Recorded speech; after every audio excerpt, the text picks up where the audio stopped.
very warm welcome, excellencies, members of government, ladies and gentlemen.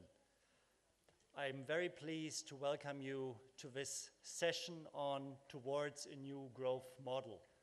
My name is Norbert Funke, and I'm the director of the Joint Vienna Institute, which is a joint training institute of the IMF and Austria.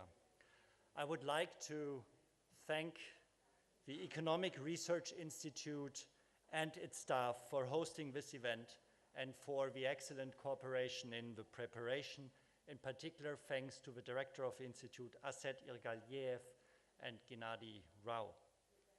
It's my honor and pleasure to welcome Timur Suleimenev from the Eurasian Economic Commission. He is the Minister of Economic and Financial Policy, and prior to this position at the Eurasian Economic Commission, which he took in 2012, he was Vice Minister for Economic Development and Trade here in Kazakhstan. Mr. Suleimenev will introduce this event, and then we will have as keynote speaker Professor Jeffrey Sachs, who I think is very well known in the field. He's the director of the Earth Institute, professor at Columbia, and a long-standing special advisor to the United Nations and the Secretary Generals, the current one as well as the previous one. So again, a very warm welcome to all of you, and let me please hand over to Minister Suleimenev for his introductory and welcome remarks. Thank you.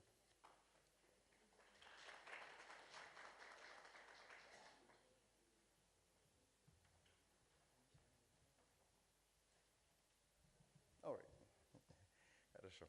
Okay.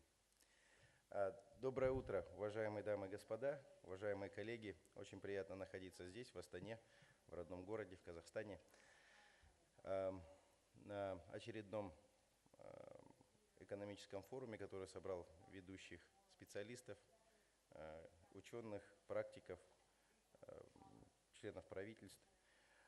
Также хотел бы присоединиться к словам благодарности в адрес Института экономических исследований, в адрес казахстанского правительства в целом за организацию данного мероприятия. Несомненно, ее обсуждение повестки сегодняшнего заседания должно принести свои конкретные практические плоды. Я постараюсь рассказать кратко, чем бы мы сегодня хотели заняться. Как вы знаете, мировая экономика находится в состоянии турбулентности, снижаются темпы ее роста. Недавно Всемирный банк снизил прогноз с 3,3% до 2,9%. Это не обошло стороной и наш регион СНГ, Евразийский экономический союз. В частности, в 2015 году наши экономики снизились на 3%, если брать Евразийский экономический союз на 3,1%. Наверное, ключевым влияющим фактором является замедление темпов роста и уход в минус российской экономики, которая является крупнейшей экономикой региона. Но то же самое можно констатировать и о многих других наших странах. В этой связи очевидным становится, что основным фактором, который на это повлиял, было снижение цен на энергоресурсы. Это касается двух ключевых экономик – Казахстана и России.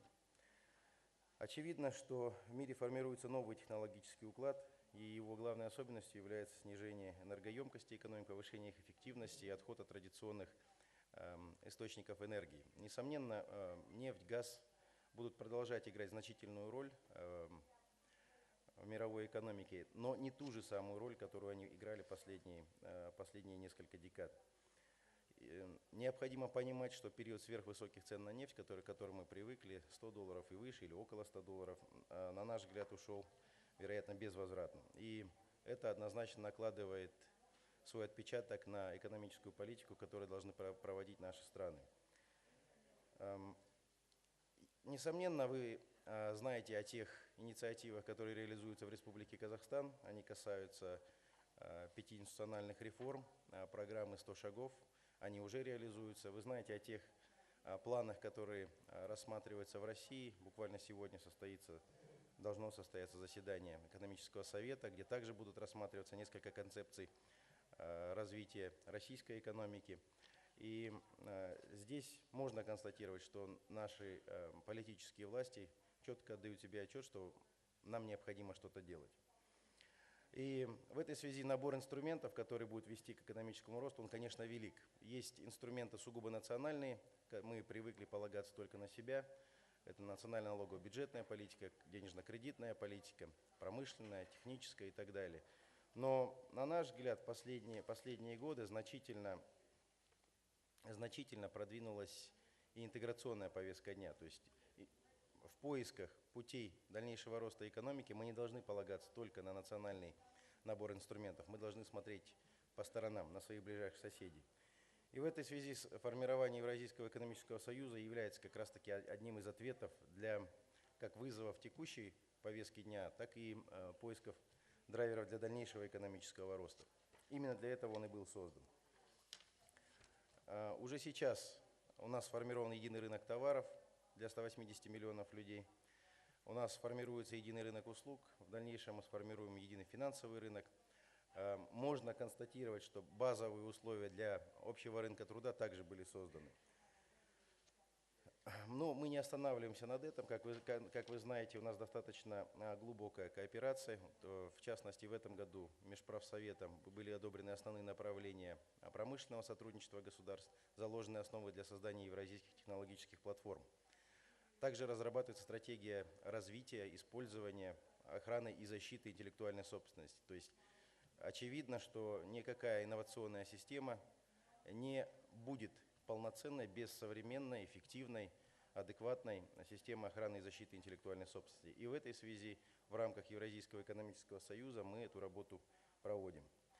И завершая, я хотел бы сказать, что мы, как евразийское ядро, должны всегда смотреть направо и налево, на север, на юг, на запад и восток.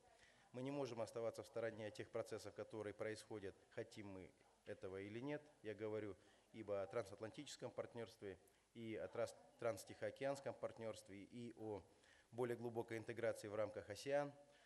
Очевидно, что мы должны включаться в эти глобальные региональные интеграционные цепочки и быть их естественной частью. В этой связи два блока. С одной стороны, Китайская Народная Республика, с другой стороны, наш Евразийский экономический союз на данный момент пока выпадают, так как Китай не является частью транстихоокеанского партнерства. В этой связи мы запустили работу, не мы запустили работу, президенты запустили работу по выработке подходов к соглашению о партнерстве с Китайской Народной Республикой. И это, вот, наверное, один также из возможных ответов на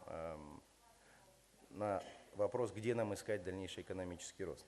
В целом, я надеюсь, что будет сегодня плодотворная дискуссия. Ясно, что не бывает одного ответа на столь сложный вопрос, и рецепт будет очень сложный, многоингредиентный. Это будут и технологические вещи, и вещи, связанные с промышленностью, вещи, связанные с активной торговой политикой. Но я думаю, в сегодняшней дискуссии мы сможем найти конкретные практические результаты, положить их на бумагу и в дальнейшем использовать в формировании нашей экономической политики. Всего доброго, успехов нам!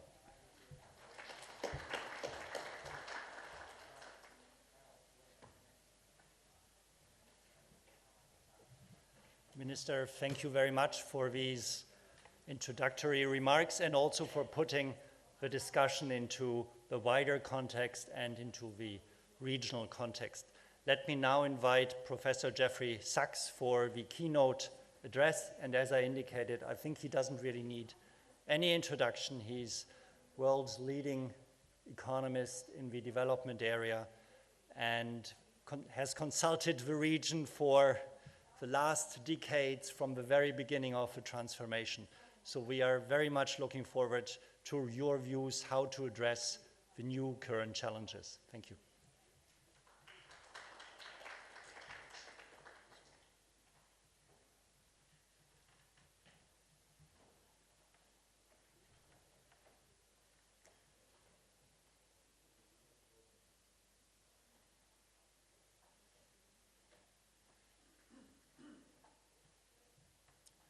Just to get the PowerPoint up. Is there a clicker? Hmm? Yeah.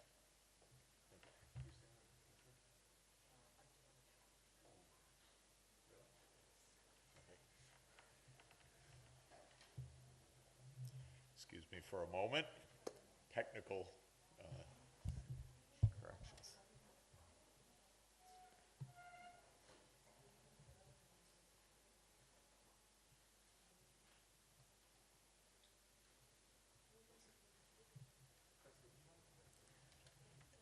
Astana. There we go.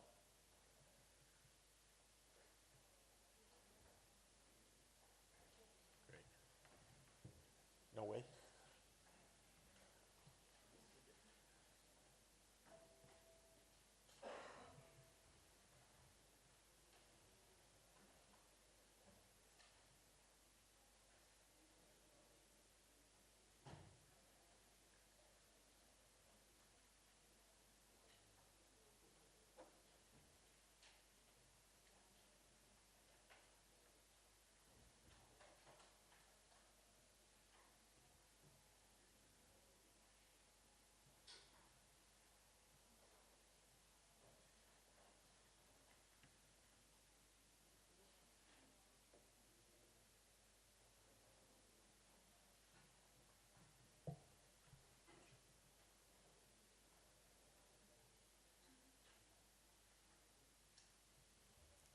I don't know if it's worth waiting for. We'll find out.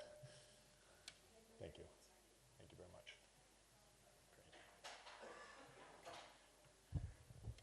Thank you. It's really a great pleasure to be back in Kazakhstan. For me, it's, we were calculating, my wife and I, it's 24 years because I came right at the beginning of Kazakhstan's independence. And had the honor to be here, and now I have the great pleasure to be back a generation following, and of course there's been tremendous progress and tremendous change. And I want to talk about the next generation. So I want to talk about really a growth framework that is not about the next year or two, not about the macroeconomic adjustment to lower oil prices, which surely involves many short-run decisions that are important, but rather something more about the national strategy. And my main point is that growth is really about the quality of life. It's not about the statistical number of gross domestic product. And it's very important for Kazakhstan or any other country to think about its major societal challenges and how they can best be addressed.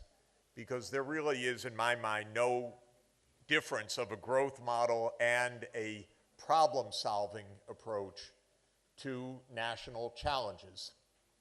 And Kazakhstan has many national challenges, as does every country.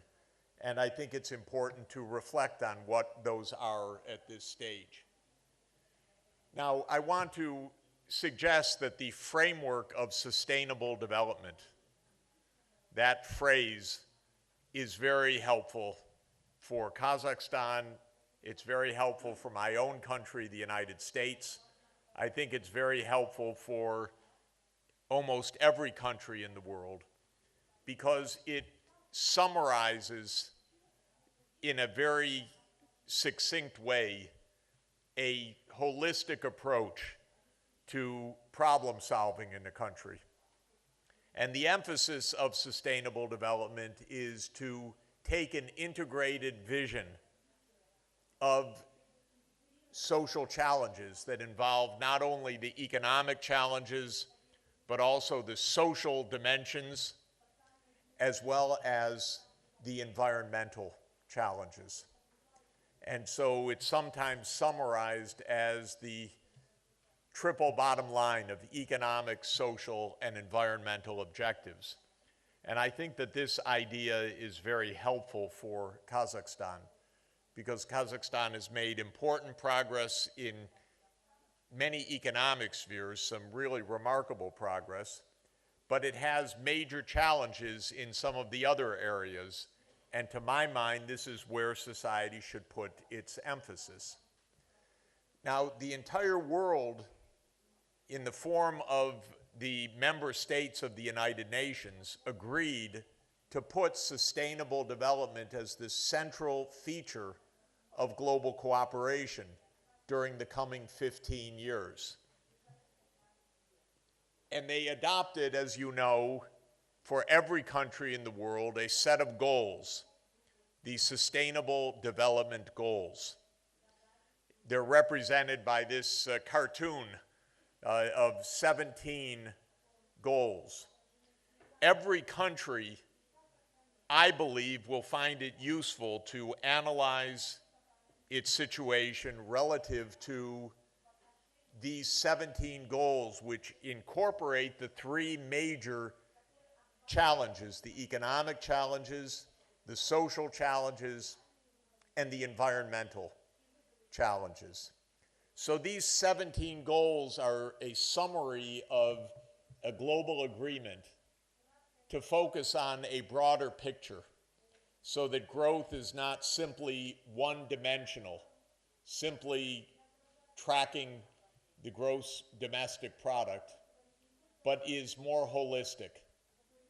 A safe physical environment, social justice, attention to the quality of life, which I think we all need to pay attention to, because we're all rich enough to take a view that says, let's make sure that we're getting out of our economic life the real well-being of the people. And that, I think, is the critical point. So these goals involve some economic objectives, such as ending poverty.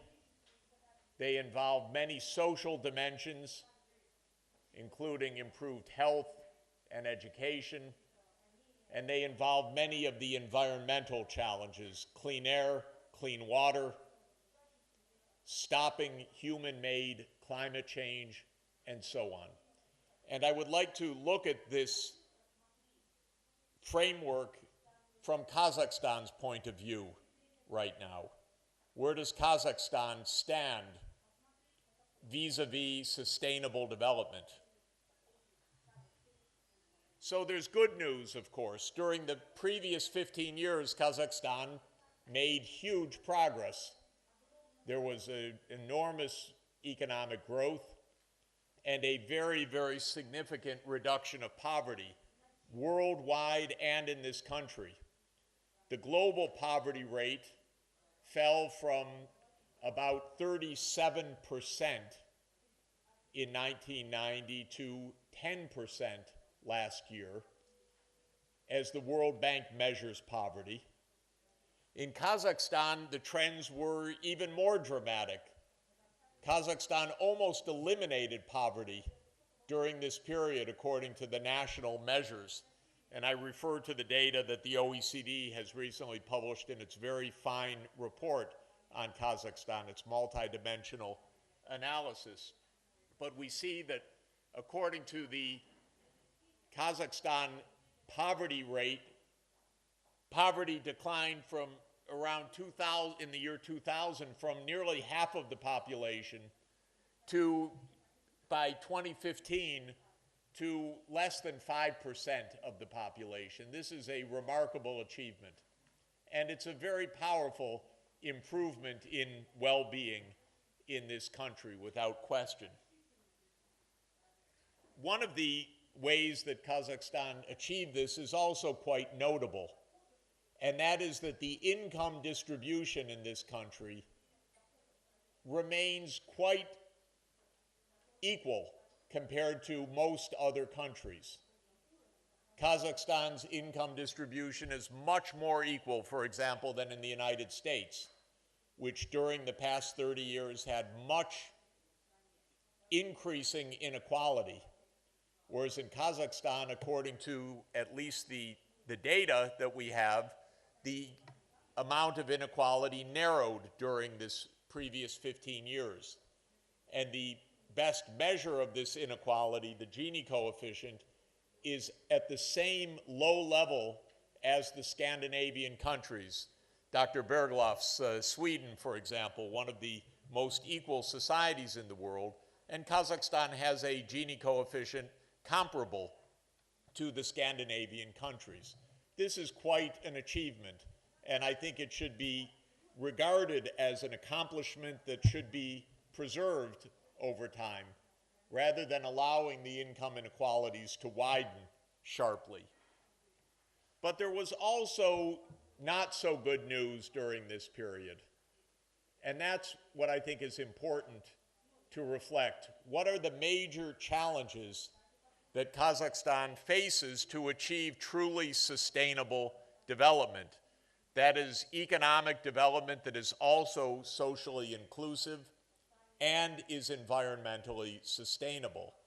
And if one were to measure Kazakhstan's current performance against each of these sustainable development goals, where would you find the big challenges in this country?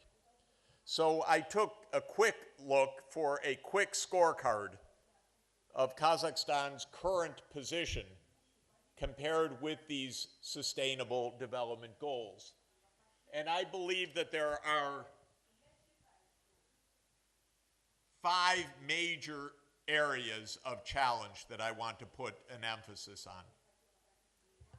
And I would call this a growth model, not in the traditional macroeconomist sense perhaps, but in the sense of a framework for the national effort in terms of public investment, planning, strategy. So the first is educational quality.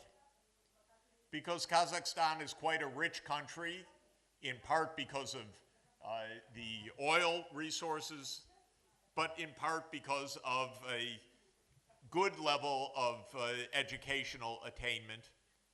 But there's obviously a continuing challenge in the quality of education in this country that's quite significant. A second major challenge is health, because Kazakhstan's health conditions are not adequate, and certainly not adequate compared to the level of income of this country. Third is the extent of innovation in the economy, which remains too low. I'll show data on each of these in just a moment. Fourth is the environmental challenge, especially around energy. Of course, Kazakhstan is one of the world's major hydrocarbon economies, but we are moving to a post-hydrocarbon era. We have to, because of climate change. And so we are now in an era in which major hydrocarbon investments, I believe, will get scaled back, and all countries, even a hydrocarbon-rich country like Kazakhstan, will need to make a transformation to a low-carbon economy, not all at once, but over a period of 20 or 30 years. And the final area that I want to mention is biodiversity, water, pollution, many of the environmental challenges in the Sustainable Development Goals, because Kazakhstan has a massive pollution problem. It has a massive water problem. And these have to be part of a basic strategy to preserve the unique ecosystems of this country and to make sure that the population can be healthy in the context of climate and environment. So let me mention briefly in these 5 areas what some of the challenges are.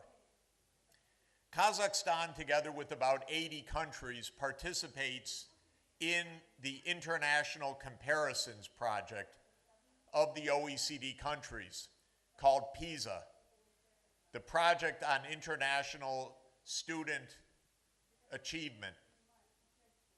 And Kazakhstan's scores in this are quite low, meaning that when a standardized test is given to 15-year-olds around the world in science, in mathematics, and in reading, the performance of students in this country is near the lower level of these 70 or 80 countries. Of course, there are another 100 countries that are not part of this project, they would be even lower. But among the high-income countries, Kazakhstan is on the lower rank. To my mind, that is a very important national challenge, to raise the quality of education, because everything that is desired for the future of this economy will depend on a very well-educated population. So I think that there is a lesson here. This is Sustainable Development Goal number 4, where Kazakhstan has some important homework to do. One piece of news that I think is not news but is quite striking is shown in this scatter plot.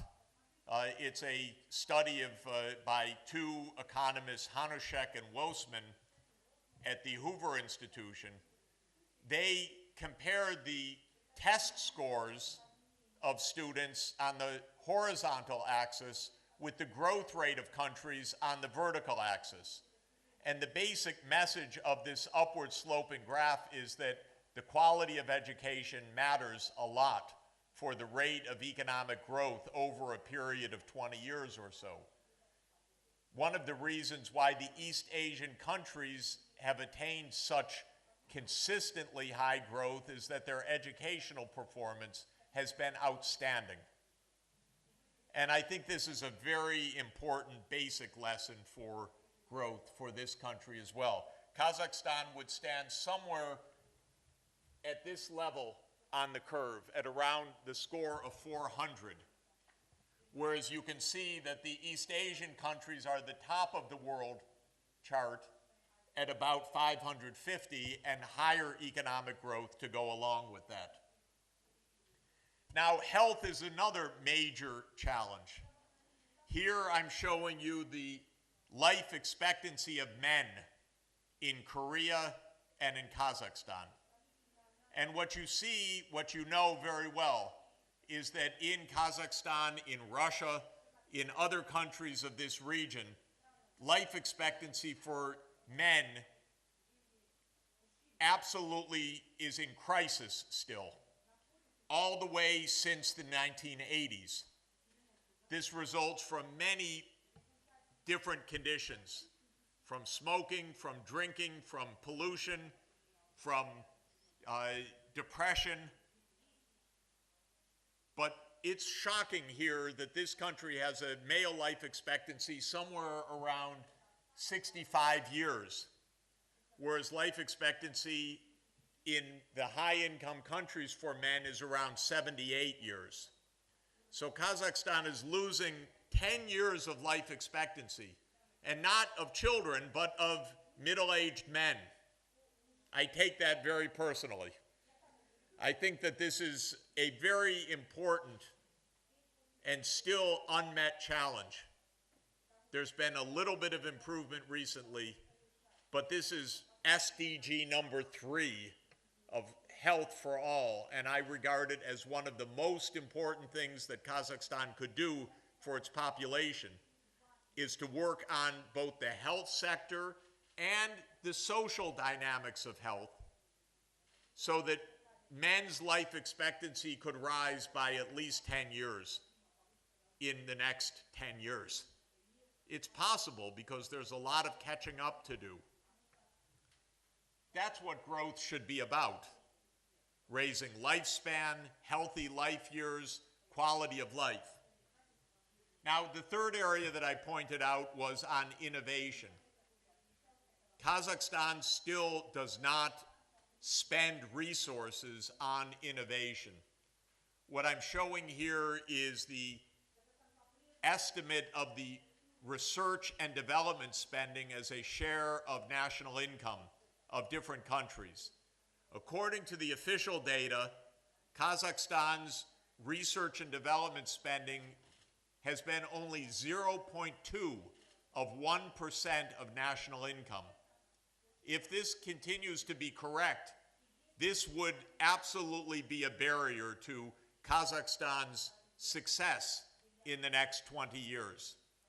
Because we know that innovation and the capacity to absorb new technologies will be vital for diversifying the economy. I don't know why the research effort is so low here, but the government has resources to strengthen universities. The universities and businesses should be working together to strengthen innovation centers, to focus on many of the areas where Kazakhstan could develop its own technologies and its ability to participate in high-tech areas. And notice that Korea, for example, is spending 4% of gross national product on R&D. That's 20 times Kazakhstan's share of GDP. So this, I think, is an area of concern.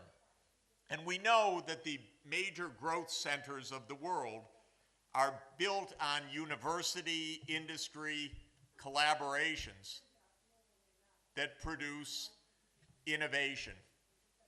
And Kazakhstan can be part of that system, both from Europe, Russia, China, because you have major innovation centers in Europe and in East Asia, and Kazakhstan as a crossroads can benefit from both of those.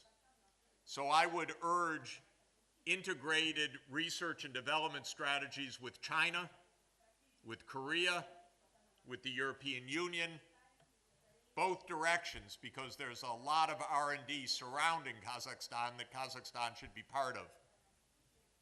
Finally is the environment. Everybody knows we are already in the midst of an environmental crisis globally.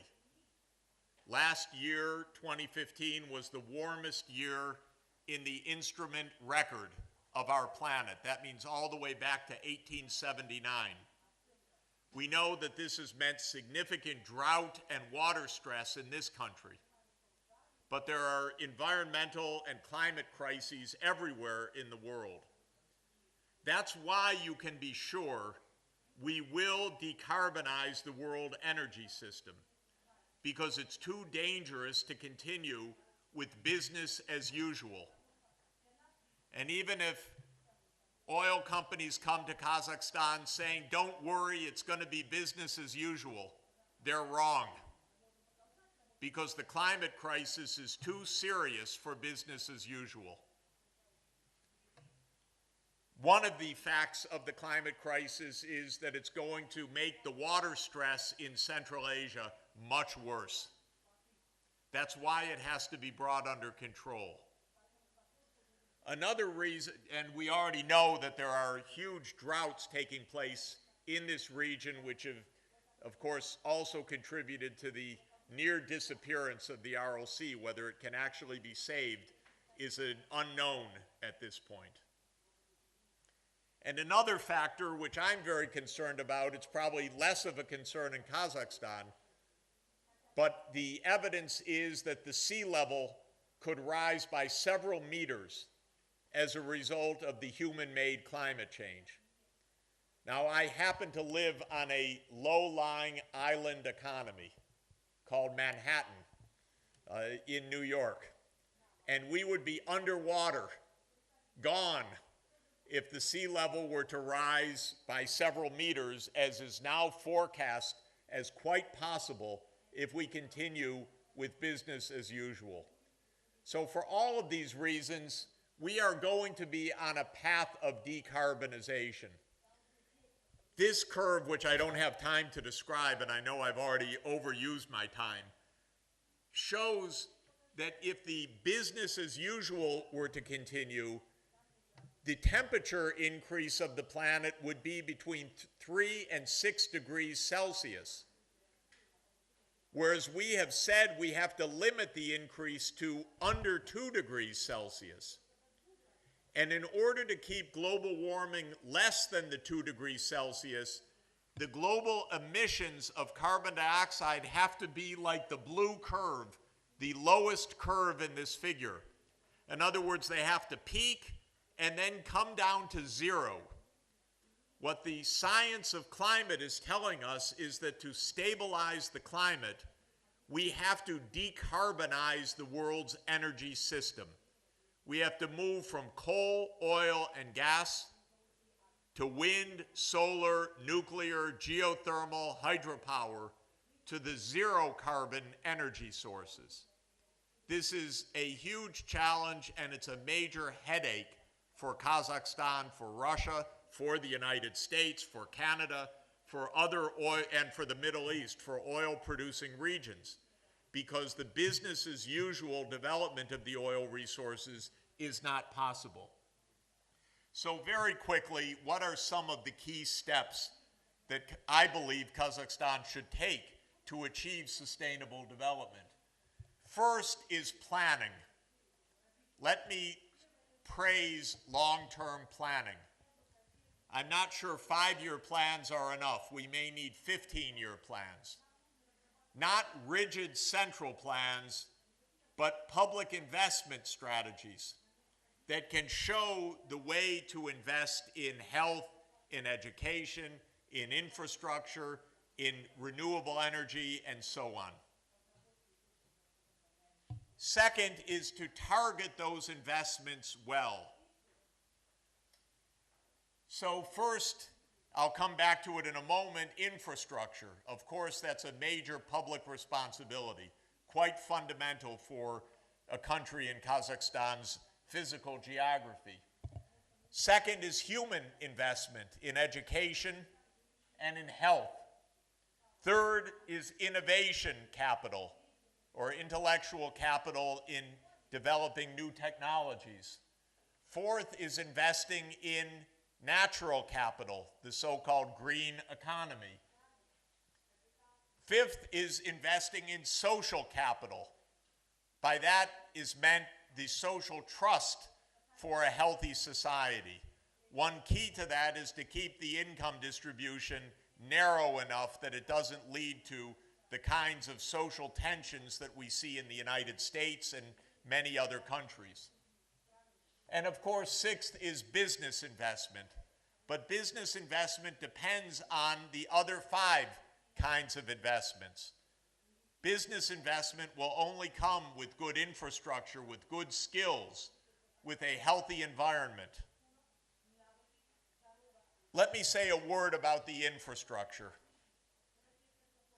Kazakhstan, as a landlocked country, on the one hand would seem to be disadvantaged, making trade more difficult. But in our current period, Kazakhstan actually begins again to be the great crossroads of the major economies of the world. That's a traditional role for this country. You know, the Silk Road was the only global highway system that we had for 1,000 years. It was the only rapid travel in the entire world. And Kazakh horses were the best horses in the world. I think they were first domesticated here. Now, the new Silk Road is the same. With the rise of China, and in fact, East Asia already being bigger than the US economy, bigger than the European economy, now Kazakhstan again is in between 2 giant economies, Europe and China, or Europe and East Asia. And I would say that is, of course, the Eurasian idea, to create a Eurasian zone that stretches from the Atlantic to the Pacific. It's absolutely the right idea. And for Kazakhstan, it's the natural idea. So I do believe that the new China, new Silk Road, the One Belt, One Road, is of fundamental significance for this country. It is core to the new growth strategy because it will link in rapid infrastructure, in connectivity, and I would hope also in renewable energy and in innovation. Kazakhstan with Russia and the European Union on one side, and with China, Japan, and Korea on the other side. That could be a wonderful place to be in the next 25 years. right in between, almost the center of gravity of two of the major centers of the world economy. So I would really encourage looking in both directions, and I really would encourage working on the Eurasian success story. I think I will stop there, except to finally say that in pursuing sustainable development, making global networks of ideas, of innovation, of training will be crucial. I'm privileged at the United Nations to help lead an effort called the Sustainable Development Solutions Network, which is a worldwide network of universities mainly to help support the research and training for sustainable development. And I just want to conclude by saying that I very much look forward to Kazakhstan and your neighboring countries being a strong part of this global network. We work with Al-Farabi Kazakh National University closely. I'd like to work with other universities in this country because I think that this networking is also key for global success. Thank you very much.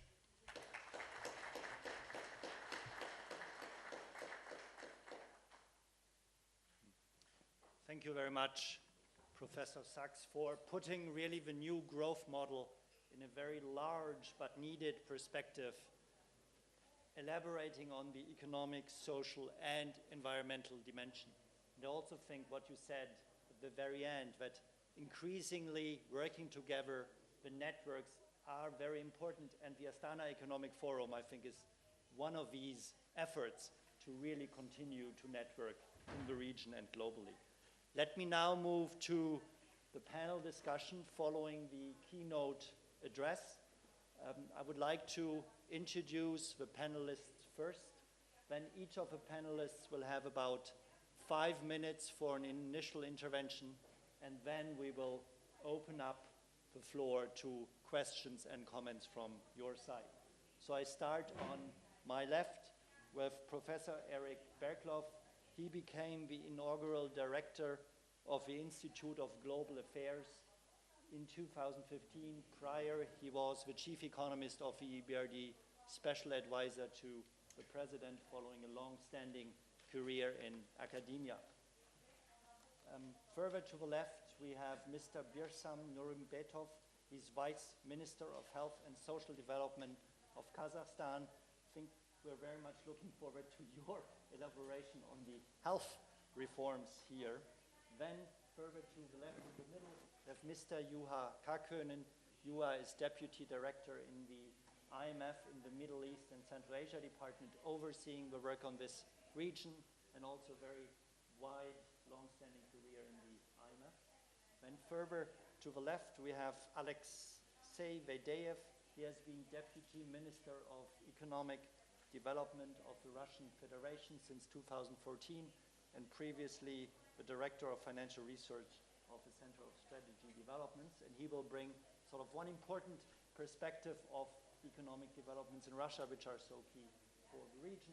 And then on the other hand, we have, on the other side, we have Antonio Somma, who heads the OECD Eurasia Competitiveness Program and oversees the work in this region.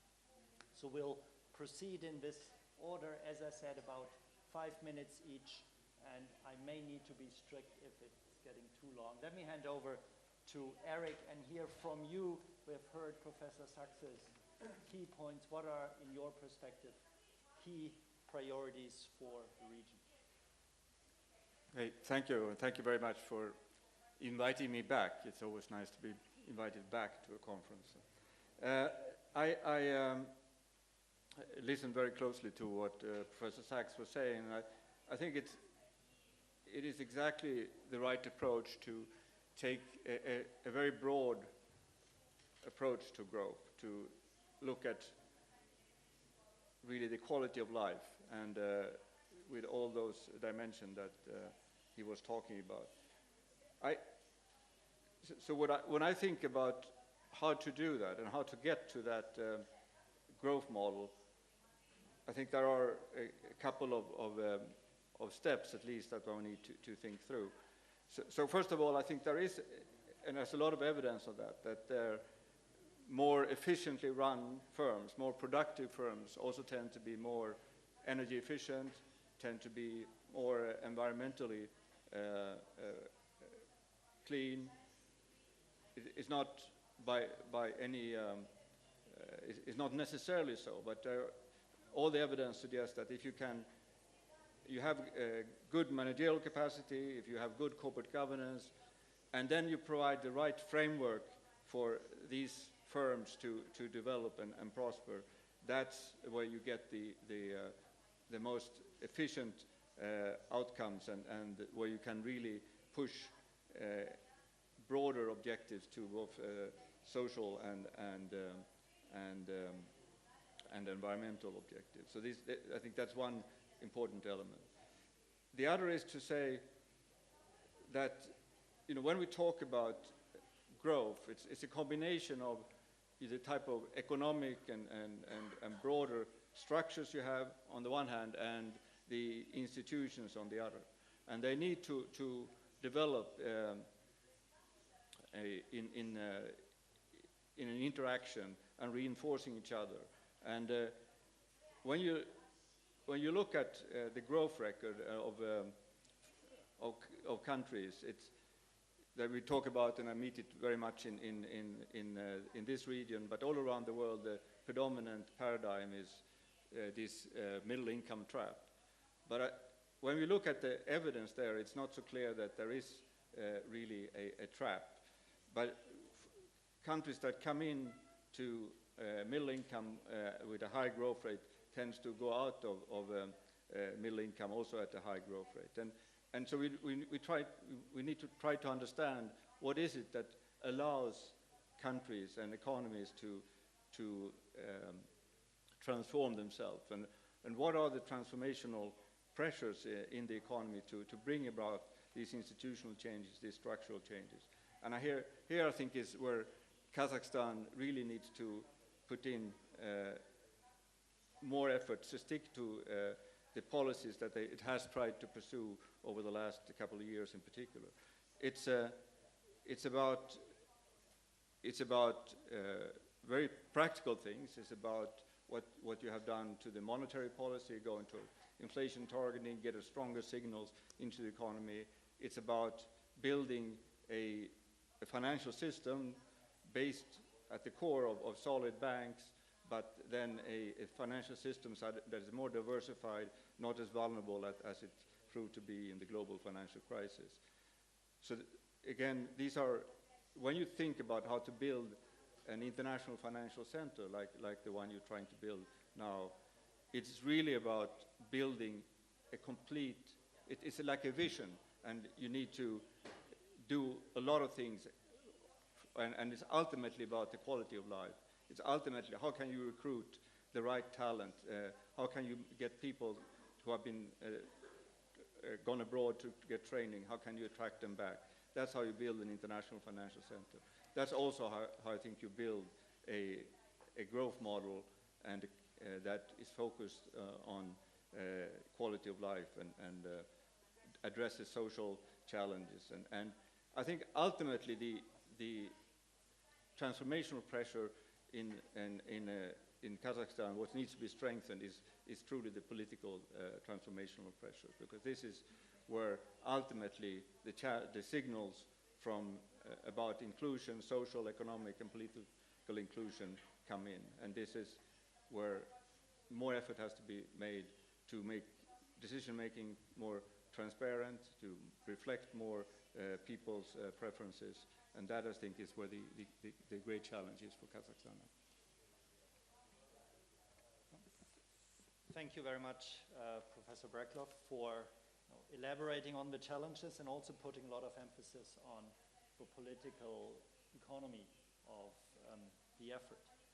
Let me now turn to Deputy Minister, and I think we have heard from Jeffrey Sachs that health is one important reform area, and so we are very much looking forward to ongoing reforms and your strategy. Спасибо большое, но позвольте, я, наверное, выйду на трибуну.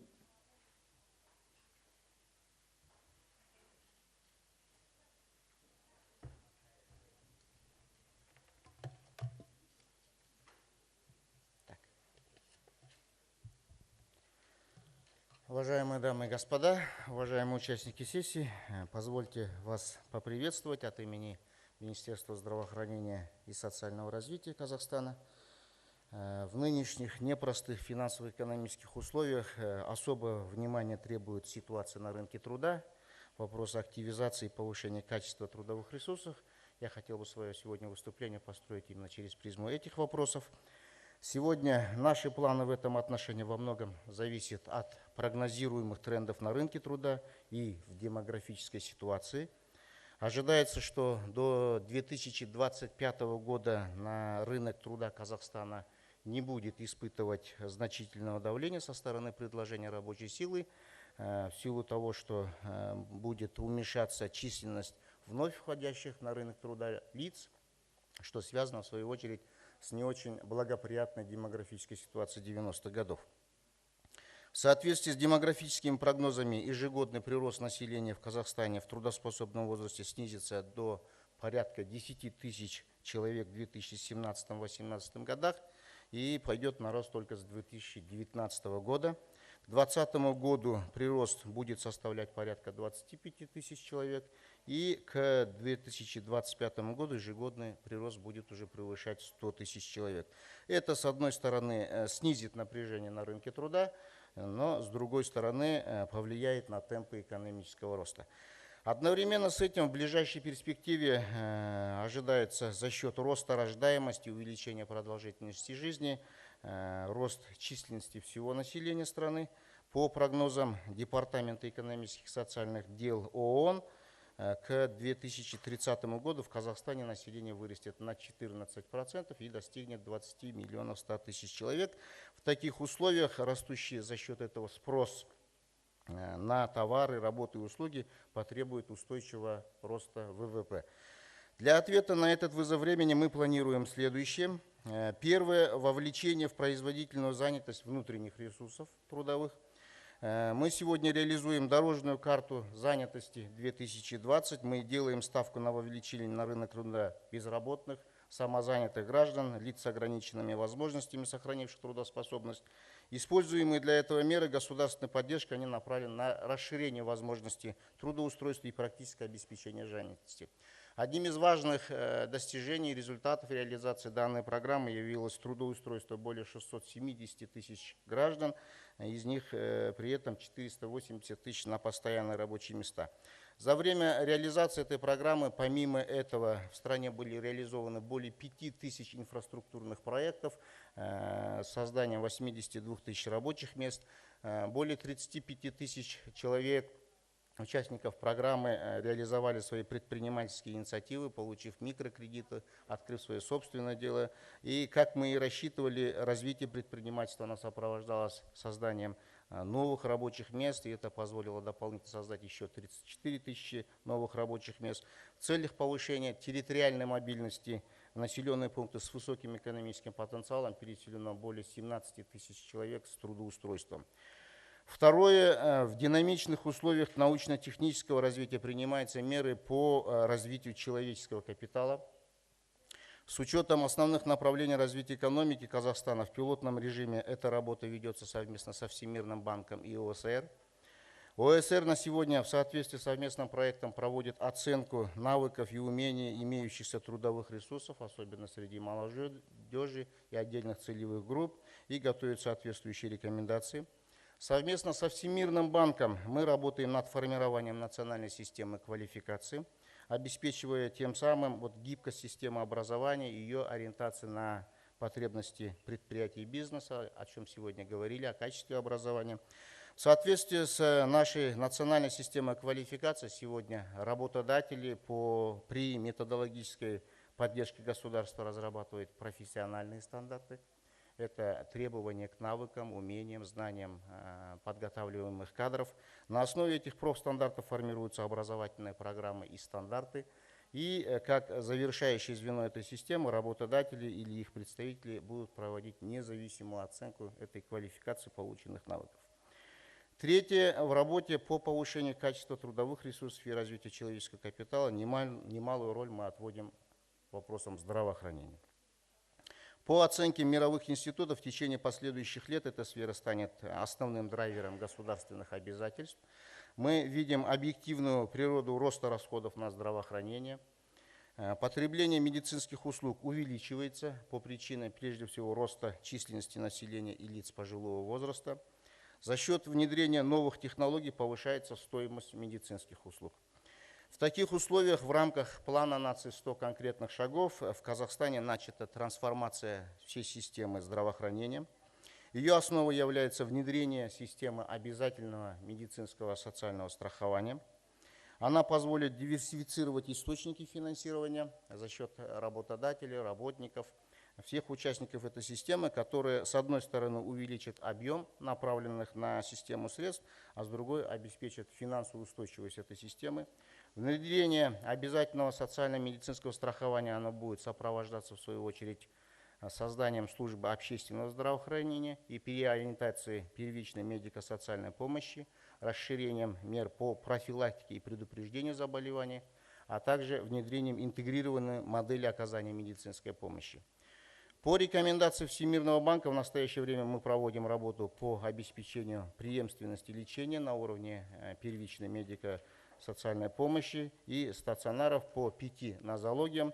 Надеемся, что это существенно повлияет на увеличение ожидаемой продолжительности жизни. Мы полностью пересмотрели и уже в этом году внедряем новую систему лекарственного обеспечения населения, внедряя международные стандарты от фармразработки до реализации лекарственных средств населению. Планируются меры по обеспечению рационального использования ресурсов и расширению участия частного сектора. Участие частного сектора расширяется не только в оказании медицинских услуг. В рамках государственно-частного партнерства для оказания медуслуг частным предприятиям предоставляется возможность строить, брать под доверительное управление медицинской организацией, получать лизинг медицинскую технику. Для перехода на международные стандарты подготовки кадров в медицинские вузы и колледжи сегодня привлекаются стратегические партнеры и рассматриваются вопросы привлечения высококвалифицированных иностранных специалистов. И на сегодня в завершение хочу сказать, что нами подготовлена вся нормативная правовая база, теперь предстоит их реализация, и мы очень надеемся, что это должно принести свои результаты. Спасибо.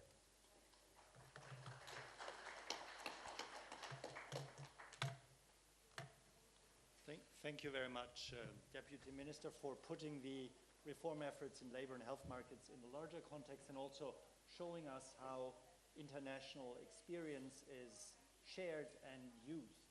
Let me now turn to Juha Kakkonen from the IMF. And as you know, the IMF publishes also regularly the regional economic outlook and is extremely active here in the region. So we are very much looking forward to recommendations from the IMF. Thanks, Norbert. I will focus on the macro policy requirements for growth, but let me first make 2 points. The first is that I fully agree with Professor Sachs that growth needs to be looked into in a broad sense. The IMF supports the Sustainable Development Goals and is working to advance them in its areas of expertise. The second point is that while numbers don't tell everything, let me still illustrate why the region needs a new growth model using some numbers. And let me talk about the region as Central Asia and the Caucasus countries, the 8 countries. These countries used to have growth rates of about 8% per year for a long time when oil prices were high. This year, growth is at a 2-decade low at just above 1%. And given the external shocks the region has experienced, namely lower oil and commodity prices, the slowdown in Russia, the gradual slowdown in China. The projections are that even in the medium term, given the permanence of the shocks, growth would be only about 3.5%. So growth could well be only half of what it has been. And it's obviously something that will make it more difficult to make progress in many areas, including toward the sustainable development goals. And so new actions, new policies are needed. Many policies that are required to raise potential growth are the expertise of other institutions, and those involve structural reforms of all kinds.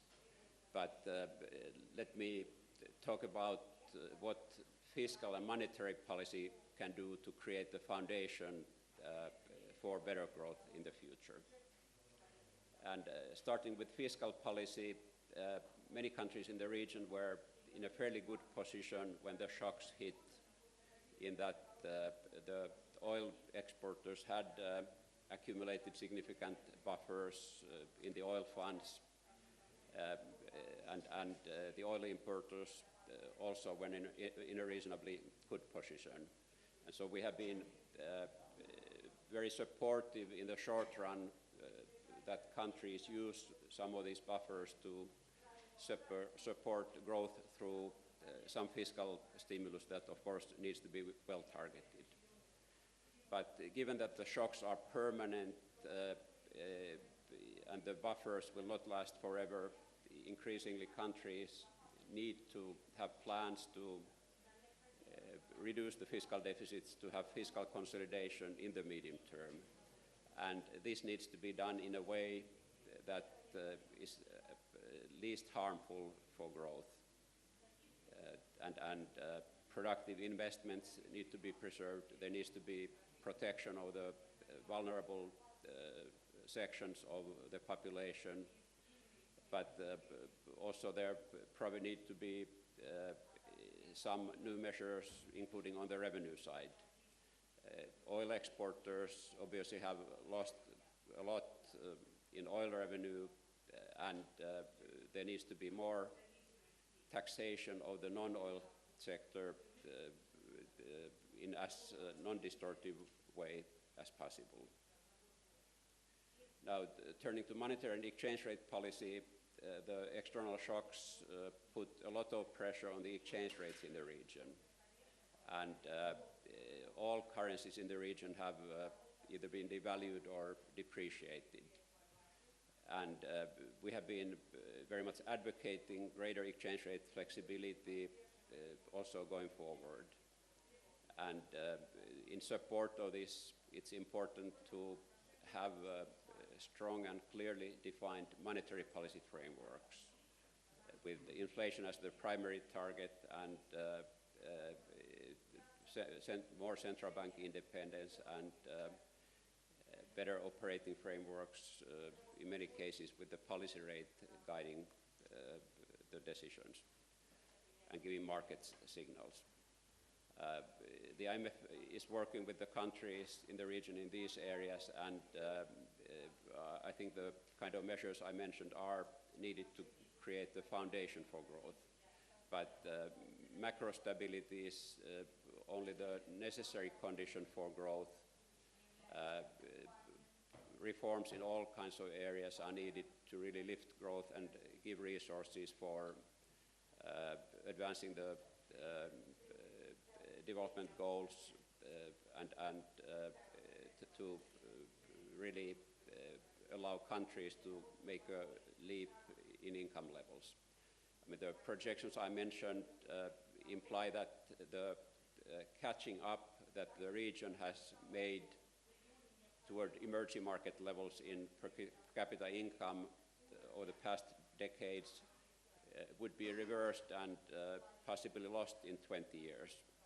And that would really be a pity, but to change the course, given the unfavorable external environment, it's important to have very sound macroeconomic policies in place so that the needed structural reforms can yield the benefits they can. Thank you very much. Thank you very much for really putting everything on the sound basis with sound macro policies. And now let's hear from Alexei Vedev about Russia and structural reforms in Russia. As we have seen during various interventions, Russia as a key trading partner in the region obviously will play a major role for the prospect. Спасибо, Норберт. Добрый день. 5 минут для описания новой модели экономического роста, как заявлено в теме, достаточно мало, я думаю, что поэтому я совсем кратко остановлюсь 2 слайда и совсем кратко, наверное, на основных подходах к новой модели. Прошлый год в России закончила с минусом, однако, на мой взгляд, минус 3,7% падения ВВП, однако, на мой взгляд, это была коррекция и адаптация к новым условиям, к новой, то, что я называю, нормальности. Новая нормальность – это новый уровень цен, это снижение издержек, это коррекция заработных плат. То есть и, в принципе, то, о чем говорили российские, во всяком случае, экономисты, о сырьевой зависимости российской экономики, произошло ее снижение естественным образом в течение года-полутора лет. И сейчас мы находимся в состоянии экономики, которая, мы называем ее стендбай, то есть это экономика, которая уже фактически адаптировалась к новым реальностям. Новым реальностям это имеется в виду и сырьевые цены, и параметры бюджета, и обменный курс. И, на наш взгляд, мы сейчас находимся на неком таком стабильном уровне. Данный год, 2016, я оцениваю экономический рост плюс-минус 0. Потому что даже официально минус 0,2, понятно, что это на уровне статистической погрешности. И так или иначе нам необходимо, на наш взгляд, перейти на новую модель роста, в основе которой будут лежать инвестиции, инвестиционный рост. Если мы говорим о среднесрочном периоде, то потенциальный ВВП в базисном варианте мы оцениваем на уровне 1,8–2% в год. Без сомнения, это ниже мирового уровня. Это означает, что российская экономика в рамках мирового ВВП в базовом сценарии будет снижаться. Именно поэтому в качестве официального прогноза и одного из вариантов нами был представлен целевой сценарий. Целевой сценарий означает изменение модели экономического роста и выход на темпы роста на уровне среднемировых или даже выше. Какие основные задачи с точки зрения увеличения потенциального ВВП и основное содержание инвестоориентированной модели? Прежде всего, это активная инвестиционная политика.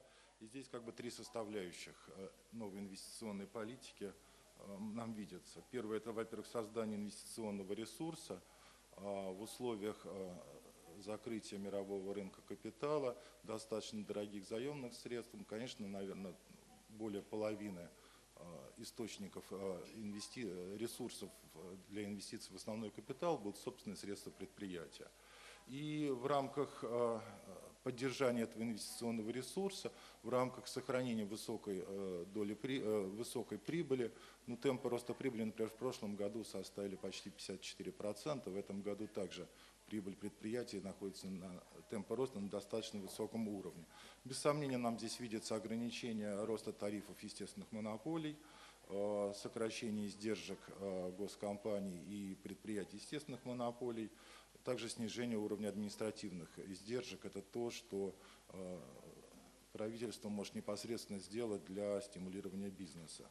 Без сомнения, здесь составляющим активной инвестиционной политики это создание условий для трансформации сбережений предприятий в инвестиции, а не в отток капитала. И здесь нам представляется, что здесь крайне важны макроэкономические меры, то есть снижение инфляции, стабильный бюджет, так и регулятивные меры. Это сохранение стабильной налоговой нагрузки,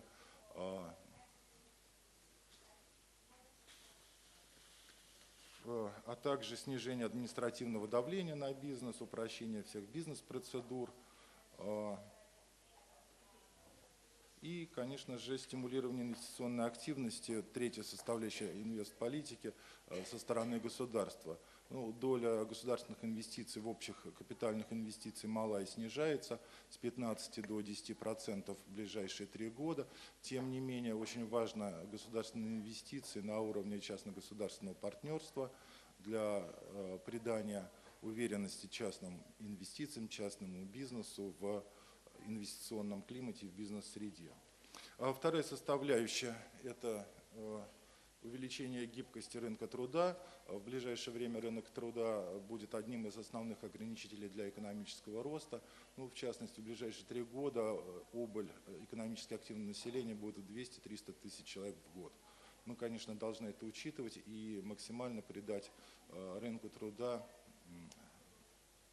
некую гибкость. Ну, целевой уровень 6% безработных от экономически активного населения мы как бы никогда и не выходили. Мы даже вот в прошлом году в кризисном при падении ВВП находились ниже этого уровня. Поэтому я думаю, что здесь, конечно, есть тоже вот целый комплекс мероприятий по улучшению рынка труда. И дальше я уже, поскольку я совсем так ограничен во времени, совсем кратко. Это поддержка экспорта, имеется в виду не сырьевого экспорта, в том числе и через активизацию импортозамещения для увеличения несырьевого экспорта. Повышение стимулов регионов к улучшению инвестклимата – это, на мой взгляд, задача не только федеральная, но и региональная, поскольку именно на местах должен улучшаться бизнес-климат для, в том числе и улучшения состояния местных бюджетов. И поддержка инновационного развития. Без сомнения, здесь тоже это видится такой государственной задачей. То есть в целом мы поддерживаем развитие инвестиционной модели за счет некого сдерживания темпов роста частного потребления, в отличие от прошлого десятилетия, и максимальное стимулирование инвестиционной активности, направленной на повышение производительности труда. Спасибо. Это совсем кратко. Mr. Vedev, thank you very much for highlighting the reforms and the focus on investment and diversification in Russia. Let me now turn to Antonio Somma. We've mentioned already a few times the OECD and the assessments of this OECD. So what are the priorities in your perspective? Thank you, Norbert, and good morning, everyone. It's been said, in the decade that preceded the crisis, Kazakhstan and many countries in the region grew quite fast. The crisis actually underscored the limits of this growth. It was growth, a lot of growth of GDP with limited, or in some cases no growth of productivity.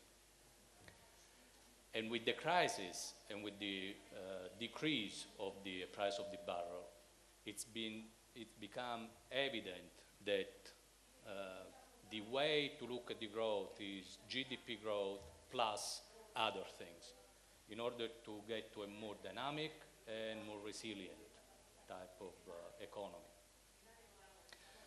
Now, if you ask me which are the recipes for the new model of growth, I guess that the recipes are not necessarily new, but they are way more focused, or should be way more focused, on continue to fix the fundamentals. And some of them have been mentioned by previous speakers. We believe at the OECD that in the region there are different levels of progress in improving the fundamentals of the economies. However, there are 3 common themes: reinforcing the institutions, reinforcing the inclusiveness, and reinforcing the interconnectedness of the economies of the region. What we call the 3 I's for the region's development. Institutions. Still today, several countries in the region, including Kazakhstan, rank quite low in the World Bank's Doing Business Index. Some of them are improving a great deal, but they're still not there. Second, in terms of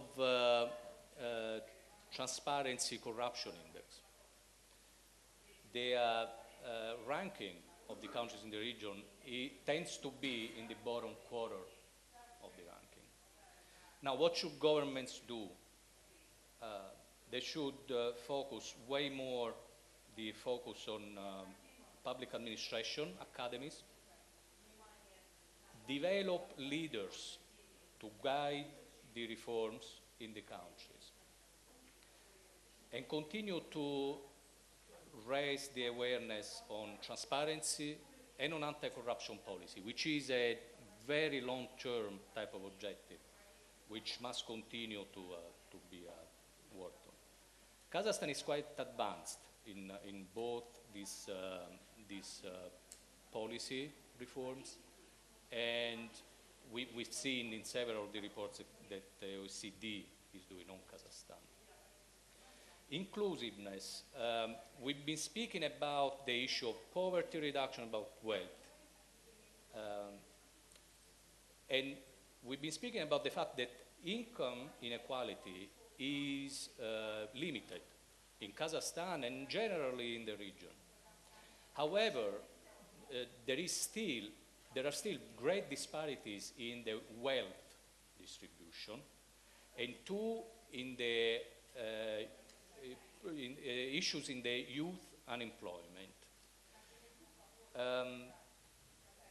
The governments, in order to counter these inequalities, should stimulate way more the private sector development, which in turn would support to overcome the disparities in wealth, because it would favor accumulating new wealth for the new entrepreneurs, and at the same time, it would provide more opportunities for young people to get into the job market.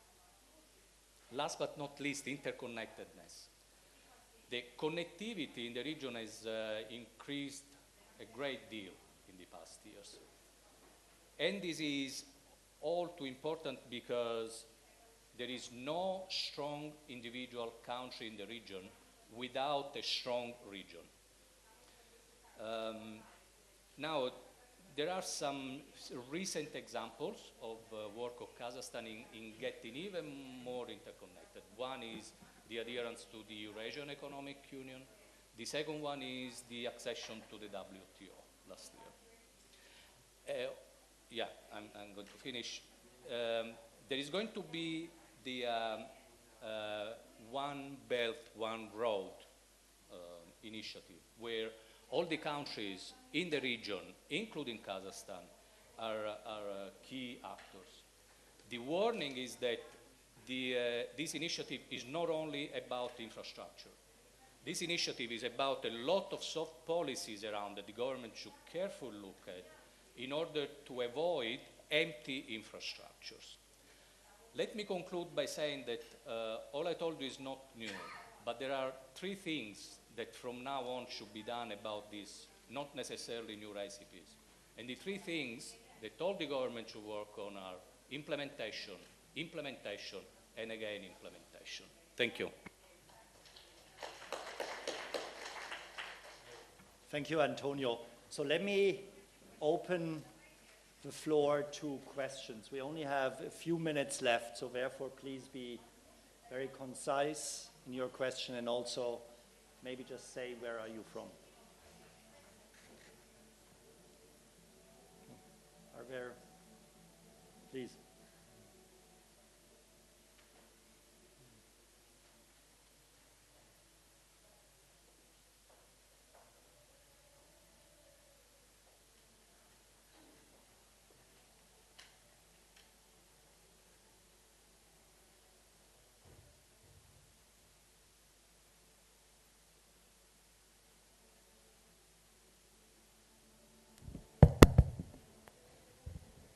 Thank you.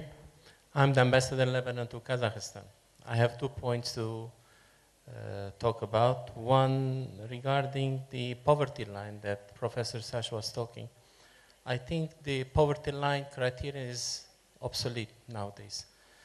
because it's not nowadays. In fact, I have my note upon this, that you cannot adopt a criterion line, for example, $2 or below, for all the countries as the same.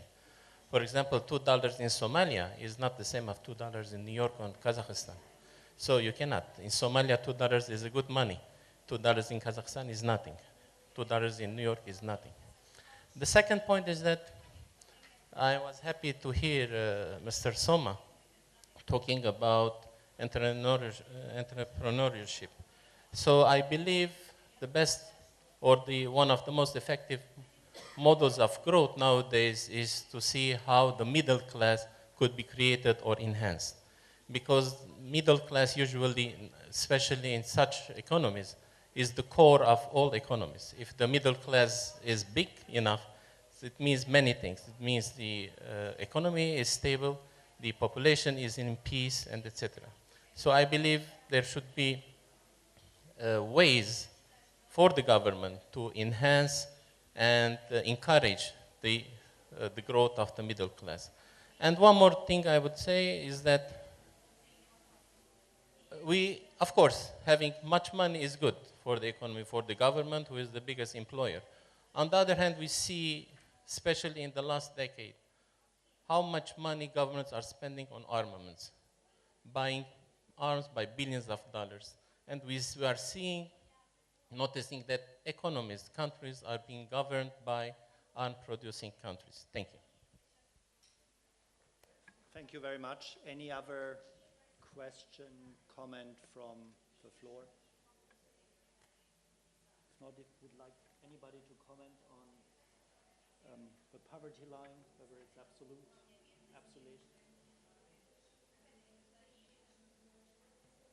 Okay. If not, I think we are hearing already the music outside.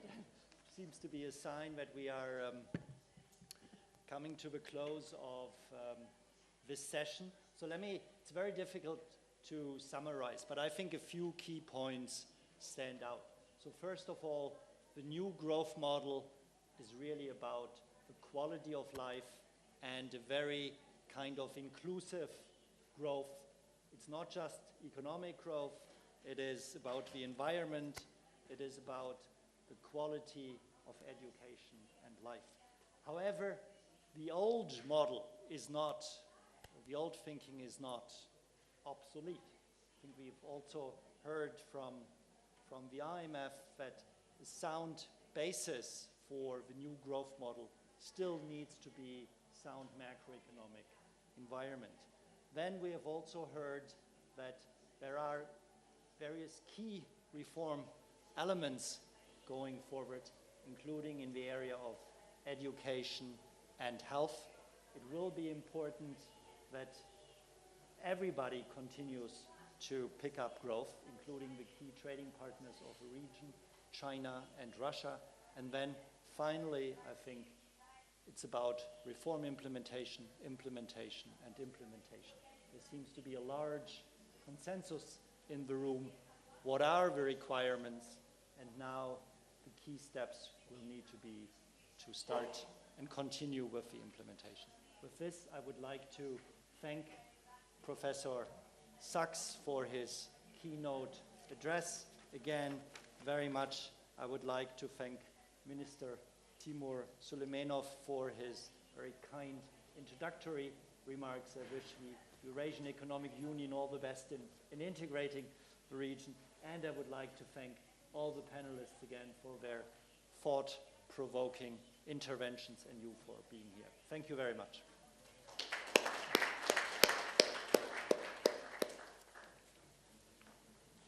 Session on structural reforms. По этой интерактивной сессии по структурным реформам. My name is Norbert Funke. Мое имя Норберт Функе. And I've been the director of a joint Vienna Institute for the last 4 years. И я был директором последние 4 года совместного института в Вене. And the Joint Vienna Institute is Совместный институт в Вене. Is a training institute jointly by the IMF in Austria. Это тренинговый институт. в Австрии. Every year we have many participants from Kazakhstan attending courses in Vienna. Каждый год мы имеем много участников в течение курса в Вене. And the last time when representatives from the Economic Research Institute in Kazakhstan visited Vienna, И последний раз, когда посетили из Казахстана экономический институт исследований, they suggested that we could together host an interactive workshop at the Astana Economic Forum. и они предложили нам провести вместе интерактивный семинар на экономическом форуме. So in this context, it's a real pleasure to welcome you here. В связи с этим очень приятно приветствовать вас здесь. So for the workshop will be somehow bilingual. Семинар будет двухязычный. So for those, while I speak, who would like to listen to simultaneous interpretation, Для некоторых я буду говорить, и вы можете одеть синхронный перевод, слушать в наушниках. we have some additional equipment here on Мы также the table. имеем некоторое дополнительное оборудование на столах. So please feel free to, if you need it, to get some equipment. Чувствуйте себя свободными, и если вам нужно, возьмите это оборудование. Okay. Let me give you, so if everybody has equipment, then I think I can talk with simultaneous interpretation. Thank you. Что все имеют оборудование синхронное, поэтому можете слушать синхронный перевод. Thank you very much for the interpretation. So let me explain you why we are holding this workshop and what we would like to do. And I would like to apologize that Asset Irgaliev, the chairman of the Economic Research Institute, had a last-minute constraint and cannot be here with us. So this workshop is about structural reforms.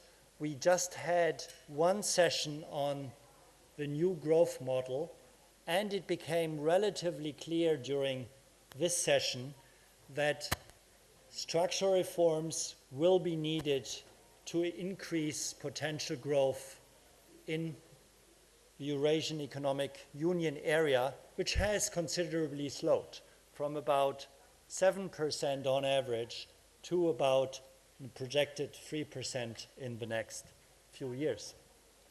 We have the way how we would like to run the workshop is the following. We have 5 tables here, and we will need to redistribute it slightly. we have 5 areas of structural reforms which we would like to analyze. So what I would like to propose is that the tables, and I will tell you which table is what, that the tables mix according to areas of structural reforms you are particularly interested in. And let's see whether we have enough people to do this with 5 different groups. So the first group, and whoever would like to discuss institutional reforms, so property rights, improvements of the legal system, I would like to ask to sit on this first table here. So everybody who wants to discuss institutional reforms, please move to this first table. Okay, I'll tell you the other tables, and then we see how it works out. So the second table, which would be the one to the right, would be to discuss infrastructure reforms, so the reforms of roads, airports, and the like. The third table in the middle would look at the efficiency of goods market. So what can we do to make the economy more efficient? That's the third table. And the fourth table in the back would look at labor market issues, and the fifth table would look at the financial sector. So first effort, I really would like to have broadly equal table sizes So if anybody would like to move to the table who works on institutions, infrastructure, so institutions, infrastructure, then the table in the middle is on goods market efficiency. Then the table there is on the labor market, and the final table on financial sector development. So we need 2 or 3 more people here on the institutional side. Wonderful. Okay, now we have a broadly equal distribution. Thank you. Thank you very much. So what will be the task? And we'll...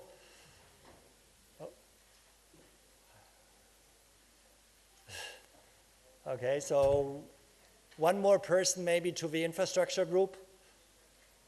One more person from, can we, yes, wonderful, thank you. No.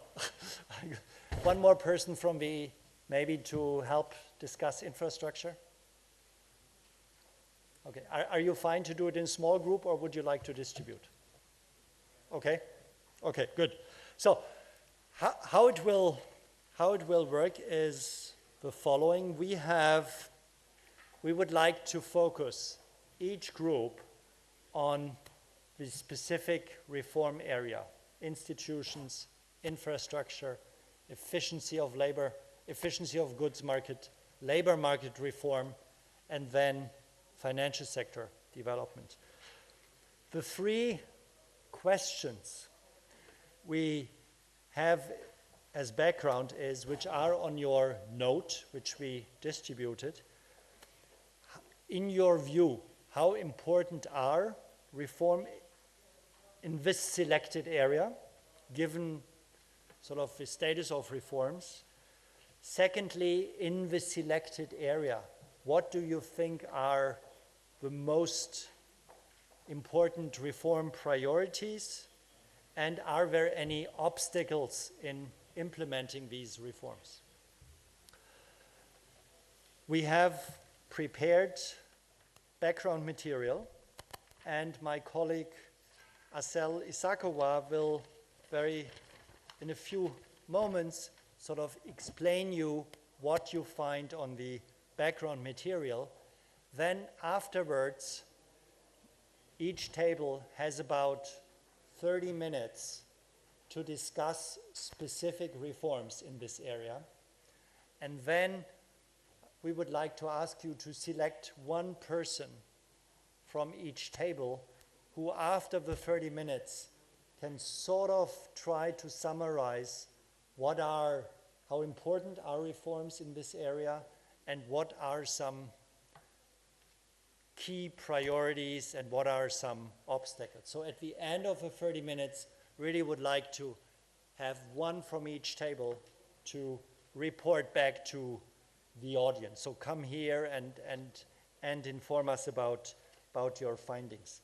We will have at the tables and walking around a few facilitators. These are colleagues of mine and colleagues from the IMF and Economic Research Institute, who will sort of help you guide if you have any questions, if you would like to discuss something. Let me just present the facilitators to you, and then you will see also who can help you later on if you have any questions. So first of all, now my colleague Asel Isakova. She's an economist at the Joint Vienna Institute. Then we have Mark Horton. He's the IMF mission chief for Kazakhstan. We have Aygül Koşebayeva, who's the director of the Center for Regional and Competitiveness Studies at ERI. We have Saltanat Kamenova, deputy director of the center. Is he here? No, okay. And we have Matteo Lanzafame, associate professor at the Universitat. And Matteo, could you please stand up here? Okay, so we have, and we have 2 more IMF staff. We have Nathan. Sorry? Okay, Nathan Epstein, who facilitates here, and Matteo Ghilardi, who sits on the other table. So they will help you in the discussions, and my colleague Arcel will now inform you what kind of background information we have distributed to you, which should form a good basis for the discussion.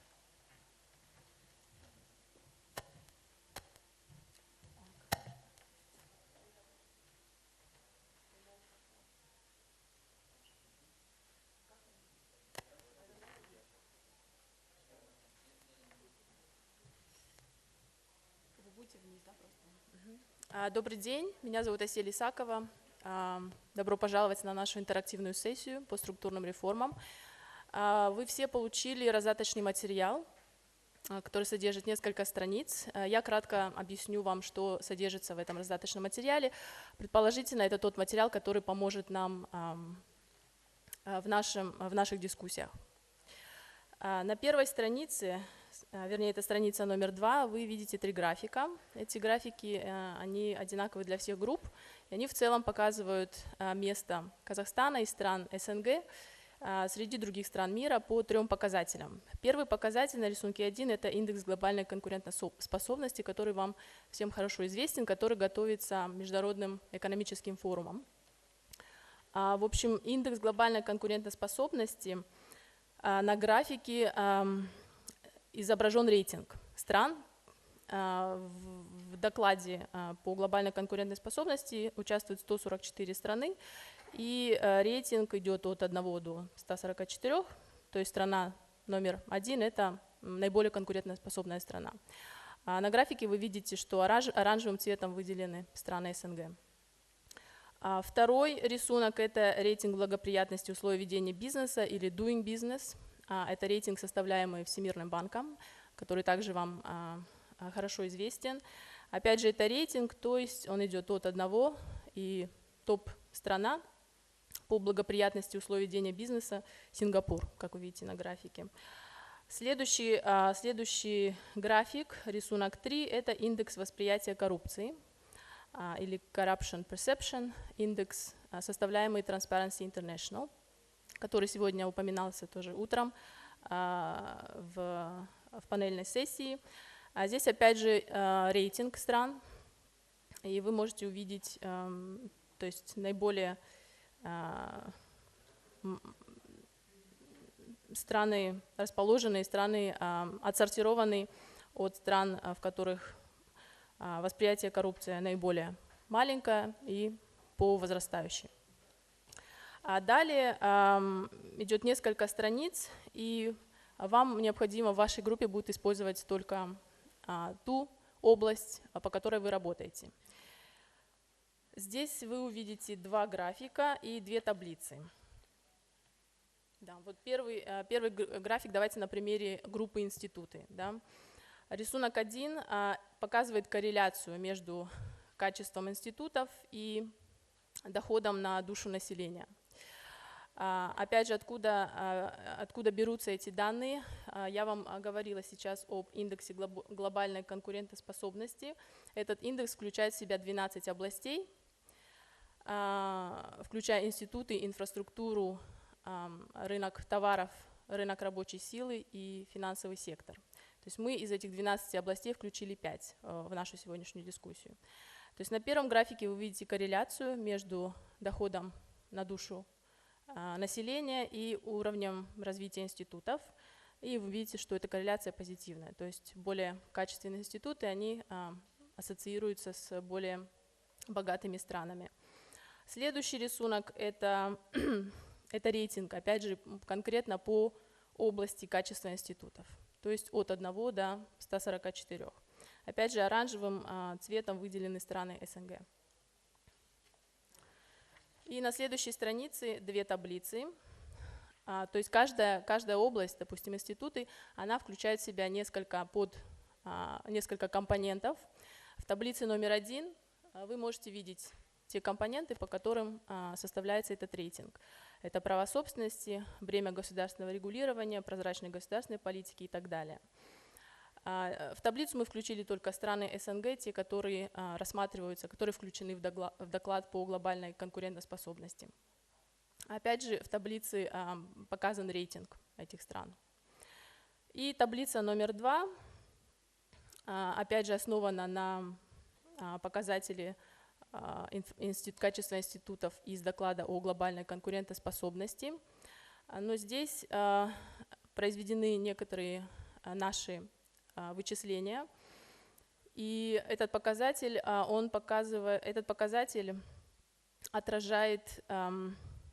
отражает разницу между качеством институтов в определенной области в данной стране, например, в Армении, относительно уровня этих же институтов в среднем в странах Европейского Союза. То есть, если вы видите негативное значение, это означает, что наиболее негативное значение означает, что разрыв достаточно большой и в отрицательную сторону. Если позитивное значение, то наоборот. И схожий набор графиков и таблиц мы включили для других областей, по которым вы работаете. Если у вас будут какие-то вопросы, если есть какие-то вопросы сейчас, вы можете задать, либо же я предлагаю всем начать работу, и мы как фасилитаторы будем помогать в вашей дискуссии.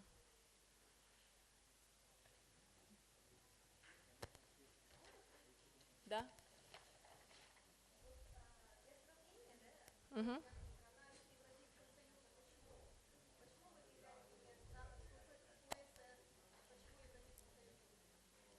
Ну, мы могли бы взять, в принципе, сравнить с любыми странами мира, но мы взяли именно Европейский Союз, потому что там уровень показателей достаточно высокий. Вот. То есть мы могли сравнить, допустим, со странами с одинаковым уровнем дохода, например. Но мы сравнили именно с Европейским Союзом. Да.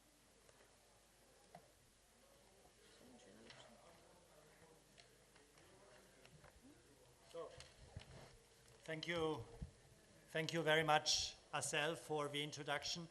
Are there any further questions? So the tasks of each table now is to discuss the specific reform area, institutions, infrastructure, goods market, labor markets, financial sector reforms, and focus on these 3 questions. First of all, how important are reforms in this specific area based on the information you have, but also based on your own knowledge of the country. And you can focus on Kazakhstan if you like, or you can broaden it to the region. Then, in this specific area, what are the most important needs? So what should be done to improve infrastructure, to improve the financial sector?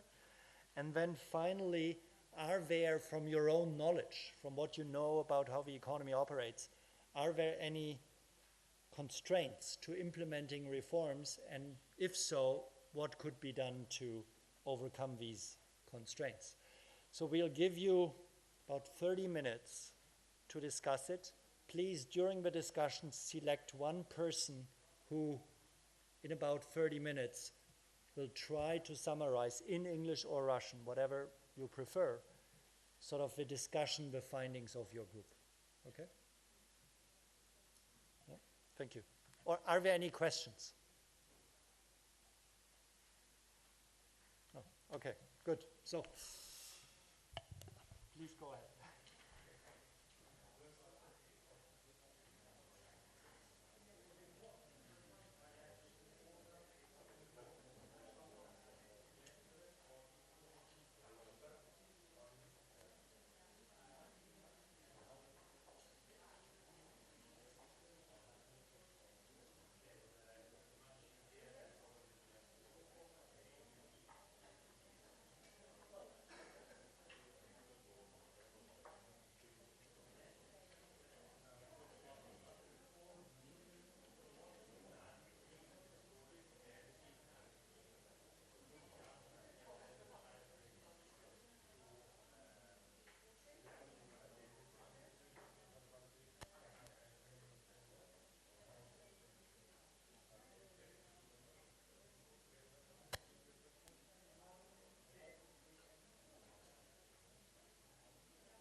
So I would, let's take another about 7 to 10 minutes maximum, and please discuss who in your group would like to present some findings. It should, in principle, not be the facilitator, but it could be the facilitator.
So 1 more minute, please.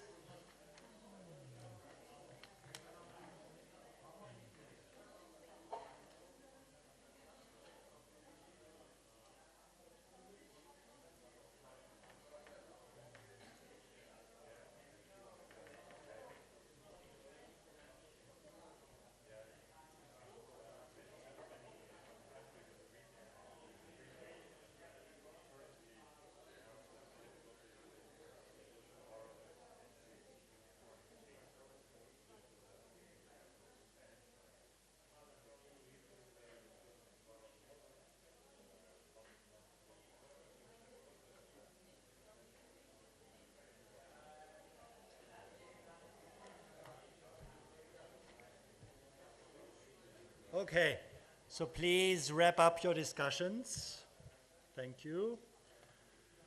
So what we plan to do now, first of all, I really would like to thank the group for very active discussions when I walked around, but also a very big thank you to the facilitators who helped sort of in the discussion to bring everything together. So the way how we plan to do this now is we'll go from table to table and just ask one of you to summarize sort of the key findings of the area. We have a mic, so if you would like to come up and speak from here, that's fine, but if you prefer to stay at your table, we would have a mic as well. Could you just first, let's start with the first table with institution.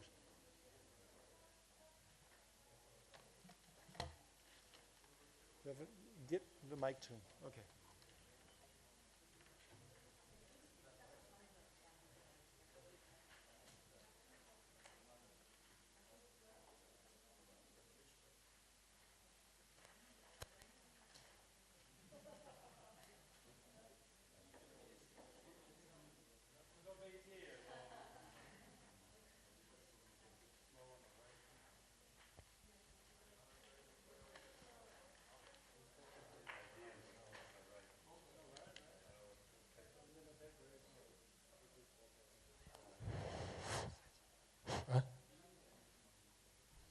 Так, здравствуйте, дорогие участники воркшопа. Меня зовут Данияр, я сотрудник Института экономических исследований. Вот вторую неделю работаю там. И очень рад сегодня присутствовать среди таких, скажем так, важных персон. И сразу же хочу приступить к тому, о чем мы говорили, что мы дискутировали вот за этим столом. Наша тема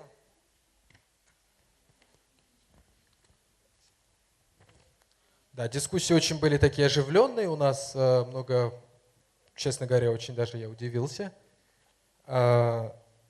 двуязычные, и останавливались на таких самых, скажем так, актуальных, злободневных вопросах, как коррупция,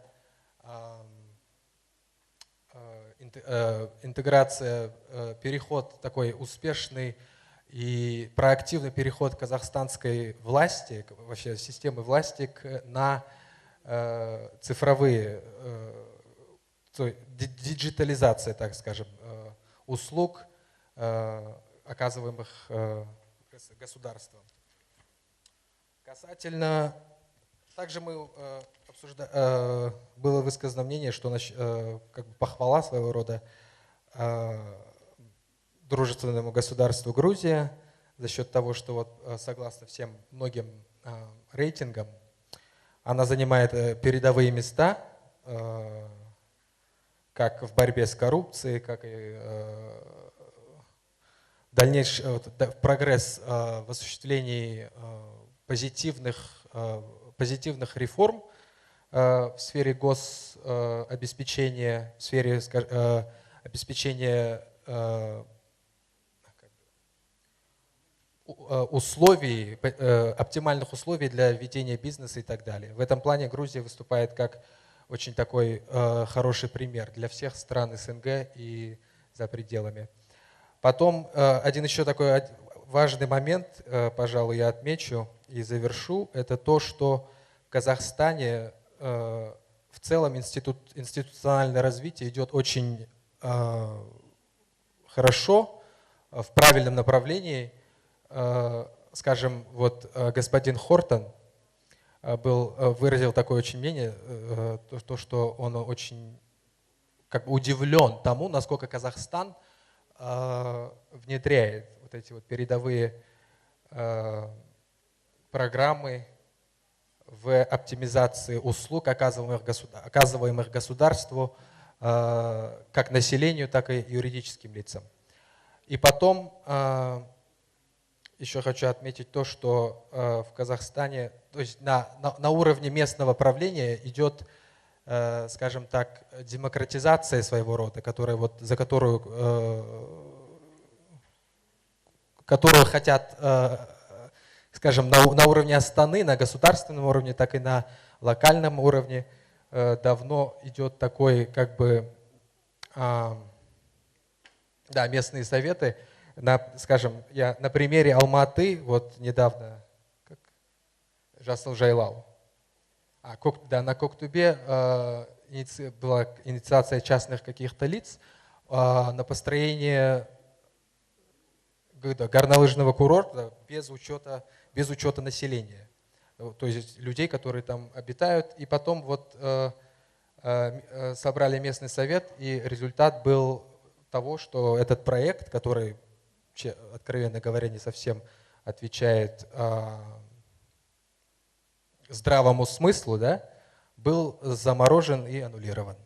Поэтому это как хороший такой позитивный пример того, как эффективно, плодотворно работают на местном уровне, на локальном, на областном уровне местные советы, так скажем так, аксакалов, мудрых людей и вообще граждан с активной позицией, с активной жизненной позицией. В принципе, у меня все. Спасибо за внимание. Если коллега добавить что-нибудь. Ага. Передаю микрофон, эстафету. Вопросы, если есть.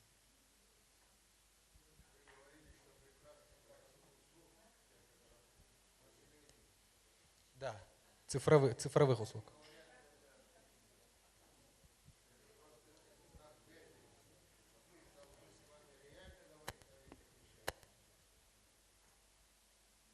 Очень серьезно население обеспокоено качеством услуг. И этим вопросом мы серьезно занимаемся. Если вы, молодой человек, занимаетесь наукой, то мы должны знать, что это так обстоит. А если говорить иностранный наш коллега, это признак вежливости, любезность гостя. Не все надо воспринимать таким образом. Я к чему говорю? Что над этой проблемой нам надо очень серьезно работать. Вот так.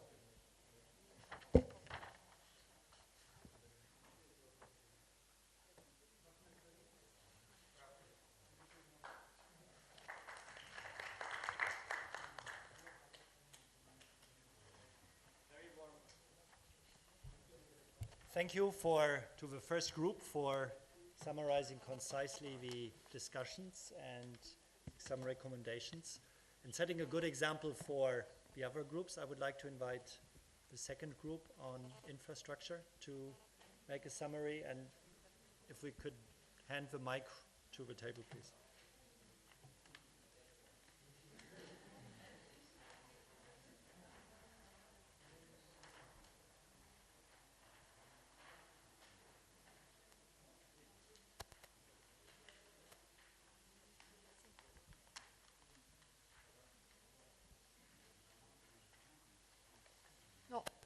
У нас получилась самая малочисленная группа.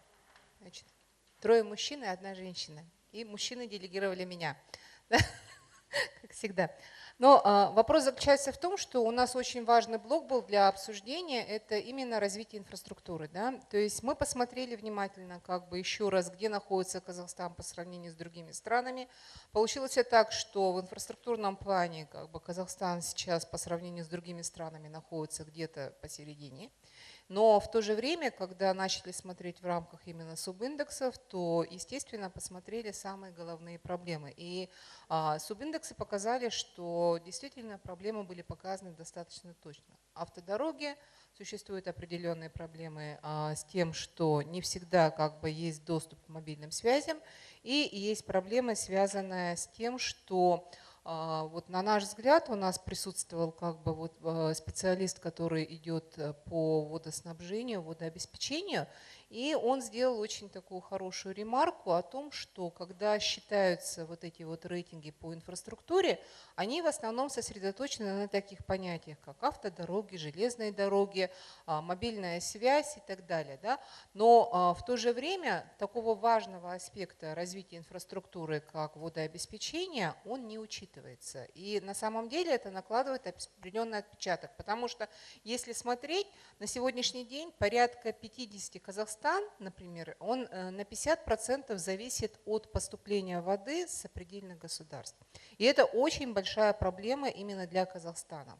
А вода, да, вот даже 75%, да, получается, что именно в зависимости вода – это источник жизни. Вода – это качество жизни, и мы действительно смотрим на то, что если в этот индекс необходимо включать субиндекс по водообеспечению, то это однозначно будет показывать уже что, то есть, о том, что это может повлиять на качество жизни, это может повлиять на функционирование всех оставшихся инженерных сетей. То есть в том числе вопросы, потому что дороги, вокруг них всегда существует определенная жизнь, развивается розничная торговля, развивается малый и средний бизнес. На это нужно обращать внимание, это первая рекомендация.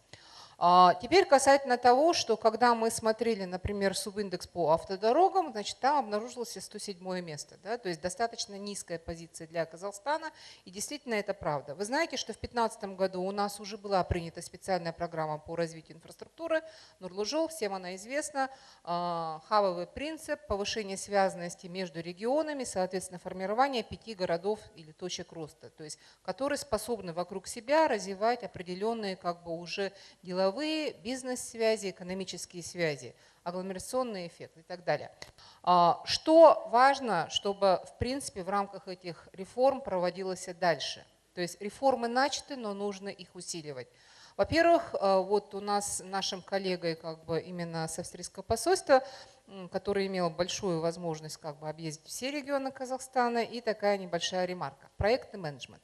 На самом деле, как бы качество проектного менеджмента на сегодняшний день, оно все еще остается достаточно низким, и это вопрос и кадров, это вопрос и финансирования. Соответственно, нужно смотреть, конечно же, на источники финансирования этих проектов. Являются ли они исключительно бюджетными финансированиями, или это все-таки будут инструменты, которые сейчас используются и в других странах, механизм ГЧП. У нас сейчас на это обращается очень большое внимание, нужно на это смотреть тоже. При этом важно, вот именно вот мы вывели такую вот строчку выведения этих проектов из бюджета, но это вопрос под бюджет. Почему? Потому что когда проекты идут или финансируются из бюджета, происходит затягивание сроков. Представьте себе вопрос. ТЭО, ТЭО, ПСД, и, соответственно, все это рассматривается на определенных этапах. Это приводит к затягиванию сроков, отсюда возникает проблема устаревания технологий, которые используются при проведении или реализации этих проектов. Как только технологии необходимо обновлять, или там, допустим, изменились цены на сырье, материалы, ТЭО необходимо пересматривать. Это еще раз, то есть, ну, есть такое слово recycle, да, то есть получается, мы каждый раз вынуждены пересматривать один и тот же проект, и в итоге он затягивается. Как только начинает возникать время, что вот уже дорогу на самом деле должны были построить, а к ней еще только приступили. Соответственно, значит, это приводит к тому, что идет отставание потребностей именно от предлагаемых услуг. И это, к слову, вот Кинжи Глябинович вот здесь вот очень правильно поднял вопрос услуги, да, потому что на самом деле инфраструктура, услуги – две взаимосвязанные вещи, и качество предоставляемых услуг будет зависеть от того, какое будет качество инфраструктуры. То есть платформа для того, чтобы развивалось все остальное. Но на это вот мы обращаем. Ну, конечно же, есть такие вот вещи, которые вот мы, вот я уже сказала, то есть вот рассмотрение, затягивание проектов, вот эти технократические, бюрократические процессы, в принципе, они существуют. И однозначно на них нужно обращать. И все это в конечном итоге будет влиять на эффективность реализации проектов. Для того, чтобы повысить эффективность реализации проектов, нужно обращать внимание еще раз. Качество менеджмента, квалификация персонала или самого менеджера, который занимается этим проектом. Конечно же, рост сопутствующих услуг, наполнение проектов вдоль инфраструктурных проектов. То есть имеется в виду, здесь возникает сопутствующая тема, что мы должны в первую очередь думать о том, что есть такой термин плотность бизнеса. То есть насколько активно будет развиваться бизнес вокруг вот этих вот инфраструктурных проектов. Все это в конечном итоге будет влиять на то, что если мы говорим инфраструктура, это одно из факторных условий повышения конкурентоспособности, мы должны на это ориентироваться. У нас все.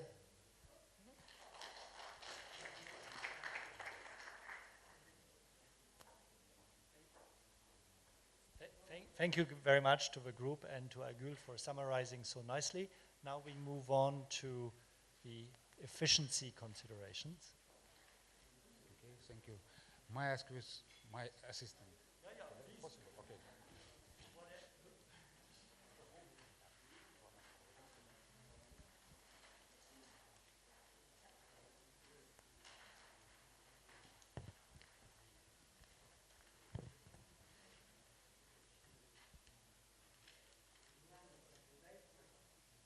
Сколько регламент? О, хорошо, спасибо за напоминание. Добрый день, уважаемые коллеги. Меня зовут Марат Нарибаев. Я представитель группы по эффективности рынка товаров и услуг. Позвольте начать с того, с небольшой преамбулы или ввода в этот вопрос. Вот по тем вводным данным, которые нам были сегодня розданы, и вот объяснением, в общем-то, раз мы рассматриваем Казахстан, можно сделать вывод, что ситуация в целом в Казахстане по индексам, по рейтингу не такая плохая в целом по сравнению с другими странами, учитывая, что он имеет сравнительный характер, данный рейтинг. Вот. Даже если мы смотрим по сравнению с Россией, то по многим компонентам контрольного показателя в странах СНГ место в рейтинге, то Казахстан находится выше по многим показателям конкурентоспособности, выше России, что нас, конечно, радует. И еще я хотел бы два момента перед тем, как ответы на вопросы. Мы находимся сегодня в условиях, Казахстан уже давно объявил путь на построение открытой экономики, open economy. Соответственно, вот эта политика последовательно, шаг за шагом реализовывалась, и в итоге на сегодняшний день Казахстан является учредителем и активным участником Евразийского экономического союза и стала членом Всемирной торговой организации WTO. Вот такие предпосылки, которые мы из которых исходили при рассмотрении заданных нам вопросов. И еще, наверное, надо отметить то, что задача, которая перед нами стояла, рассмотреть рынок товаров и услуг, он для любой экономики является ключевым, потому что как раз через товары и услуги реализуется или функционирует экономика, любая национальная экономика, которая так или иначе все-таки производит какие-то товары и оказывает определенные услуги. Теперь ответы на вопросы. Частично в предпосылке ответ на первый вопрос мной уже дан, а именно то, что по важности этого направления. И здесь можно сказать, что Казахстаном сделано уже много в этом плане. Во-первых, идет работа по повышению конкурентоспособности, хотя вот здесь данные таблицы 1 по компонентам контрольного показателя показывают, что, конечно, еще здесь не все достаточно хорошо. Скажем так, внимание заслуживает интенсивность от конкурентоспособности, это 94 место, количество процедур 57 место, количество дней для открытия бизнеса 53 место, и, соответственно, влияние, что, наверное, для нас наиболее чувствительный и актуальный показатель, это бизнес, влияние правил на привлечение прямых иностранных инвестиций 85 место. Поэтому, конечно, в этом плане надо двигаться в направлении по решению данных вопросов. И, наверное, именно с точки зрения членства как в ЕАЭС, так и в ВТО, как раз реформы по улучшению и развитию рынка товаров и услуг является, на наш взгляд, одной из ключевых. Теперь второй вопрос, да? Какие реформы в рамках направления власти с неотложными? Мы опять же исходили при ответе на вопросы с анализа имеющейся ситуации, те, которые мы получили в рамках исходных данных, в рамках нашего задания рабочего семинара. Плюс, ну, естественно, у нас есть определенный экономический опыт. Мы исходили из того, что все-таки какие проблемы сейчас стоят или какие нерешенные вопросы. И вот здесь мы можем назвать, так, разрешите, я открою эту страницу, что нерешенными вопросами у нас является, ну, в первую очередь, это агрегированный показатель или то направление, которое надо идти, это конкурентоспособность. В частности, конкурентоспособность по производству товаров и оказанию услуг. Частично по вопросу услуг уже здесь было высказано, обсуждалось, я, наверное, не буду повторяться. Вот. В рамках вот этого вопроса еще хотелось бы отметить, все-таки слабая у нас решается задача по качеству самопроизводства товаров, это технологии. Потому что все-таки мы знаем, что вот пока конкурирование идет по обычно соотношению цена-качество, по продвижению товаров на рынке доступа. Вот. Качество пока еще для Казахстана многих товаров, конечно, это вопрос актуальный. Второе, это в рамках, так сказать, национальной экономики, это все-таки антимонопольная ситуация. Еще, к сожалению, не до конца или не достаточно оптимально у нас функционируют антимонопольные механизмы. Так, третье, ну, вот бизнес-среда. Много сделано государством, но еще, к сожалению, не до конца или не полностью эффективно у нас функционирует малый и средний бизнес, хотя многое в этом плане сделано. Вот. Ну и тогда вот мне показывают, что регламент уже, к сожалению, значит, у нас заканчивается. Третий вопрос. Какие препятствия? Ну вот препятствия я так иначе тоже озвучил. Мы все-таки хотим, чтобы была логика в нашем выступлении, это все, какие меры должны предприниматься. И здесь одним из первых мер надо, в общем, в рамках государства или государственного управления тщательно все-таки посмотреть и с учетом того, что сделано, именно посмотреть, какие еще проблемы есть в точном подходе, данные проблемы целенаправленно, сфокусированно решать. Вот. И мы обсуждали еще роль и место государства, вот особенно в сегодняшнем положении, и в целом региональной экономики, и в мировой экономике. Понятно, что сейчас мы чувствуем влияние мирового экономического кризиса, финансового кризиса. Поэтому, наверное, здесь роль государства все-таки должна быть, она достаточно высока, вот именно в реализации программы выхода из кризиса, преодоления мирового экономического кризиса. Поэтому вот это один из основных блоков. Ну и то, что нам необходимо, это, конечно, человеческий капитал, развитие всестороннее. И третье, это работа именно над внедрением новых современных передовых технологий производства, раз мы говорим о все-таки товарах и услугах. То есть, вот, наверное, как минимум 3 ключевые составляющие части, из которых можно более детально расписать, мы можем представить. Все, спасибо.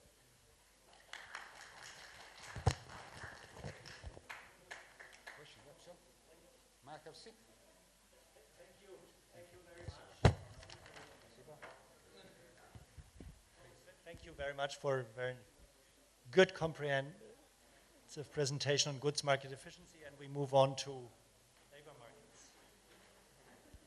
Большое спасибо, уважаемые друзья.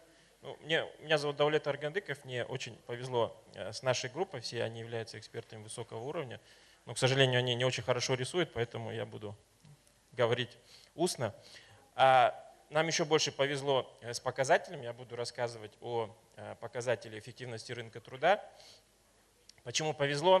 Потому что по данному показателю наша страна входит в топ-20, И это единственный показатель, по которому наша страна входит в рейтинг конкурентоспособности в топ-20.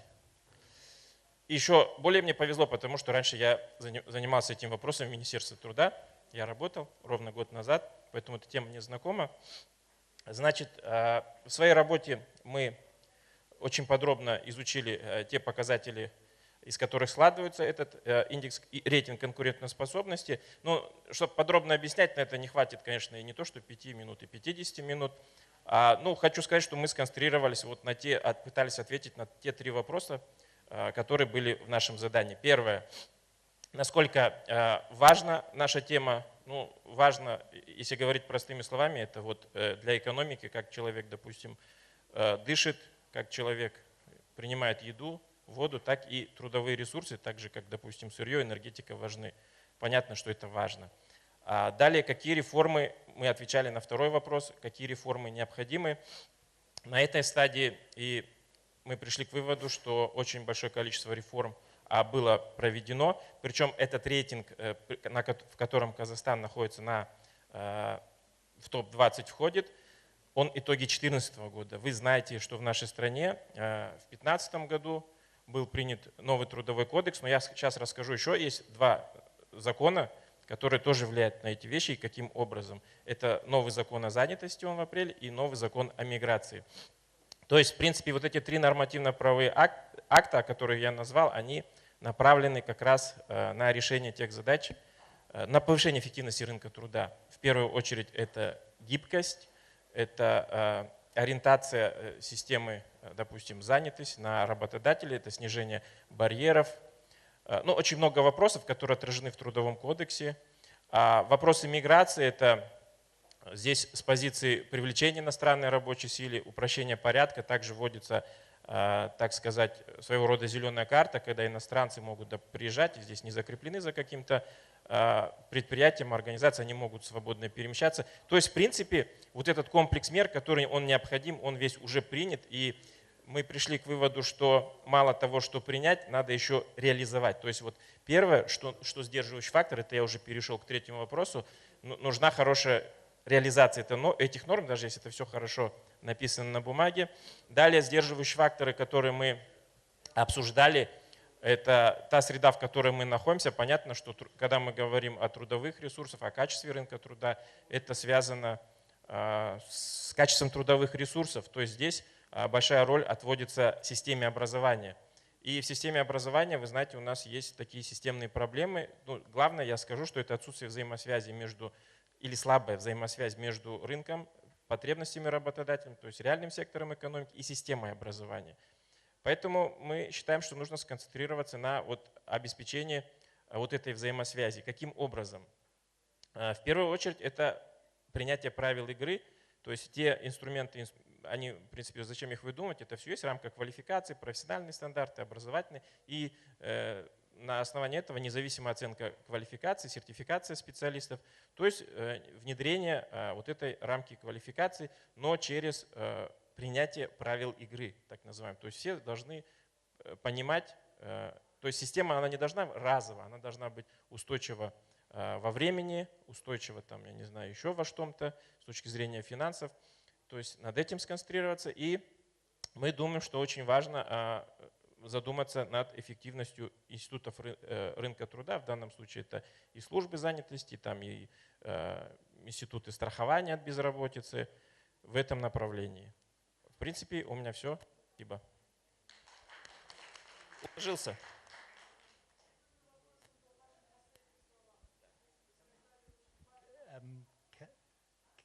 As we are running a little late, can I propose we move on to the financial sector and then we discuss it bilaterally? Yeah, thank you.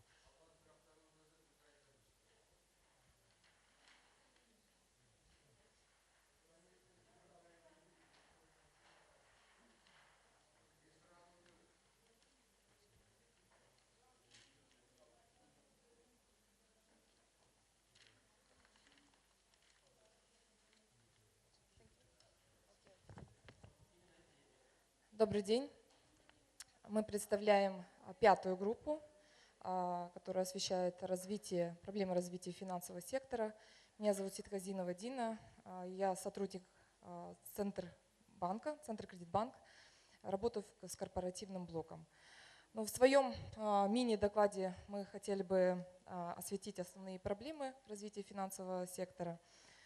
Если посмотреть на рейтинг развития финансового сектора, то можно отметить, что Казахстан находится ниже глобального рейтинга, но если сравнить, например, со странами СНГ, то финансовый сектор, в принципе, показатели финансового сектора на уровне. Мы также проанализировали контрольные показатели и отметили основные проблемы, которые говорят о том, что подтверждают важность проводимых реформ в финансовом секторе. Прежде всего, проблемы, связанные с неразвитостью финансового рынка капитала, то есть отсутствие внутреннего рынка капитала. Проблема устойчивости банков, в частности, мы сейчас замечаем снижение качества судного портфеля, отсутствие достаточных тенговой ликвидности для финансирования инвестиционных проектов. И, конечно, любая финансовая услуга требует реализации. Здесь мы можем отметить недостаточность технологий именно и в продажах, и в реализации финансовых услуг. Основными препятствиями, которые мешают активизировать реформы, внедрить реформу, это слабый кадровый институциональный потенциал. Это также мы видим недостаточность технологий, как я говорила, в предоставляемых финансовых услуг. То есть в нашем финансовом секторе есть, конечно, банки, но, на наш взгляд, требует внимания уделить созданию отраслевых финансовых институтов, повышению развития микрокредитных организаций. И мы также предлагаем повысить качество регуляторной структуры. То есть у нас двухуровневая банковская, например, система, и многие процессы, которые происходят в банке, регулируются Национальным банком, это банк первого уровня. То есть это основные, скажем так, проблемы, на которые мы хотели бы сакцентировать внимание и в которые необходимо внедрять те или иные реформы. Если будут вопросы, рады будем ответить.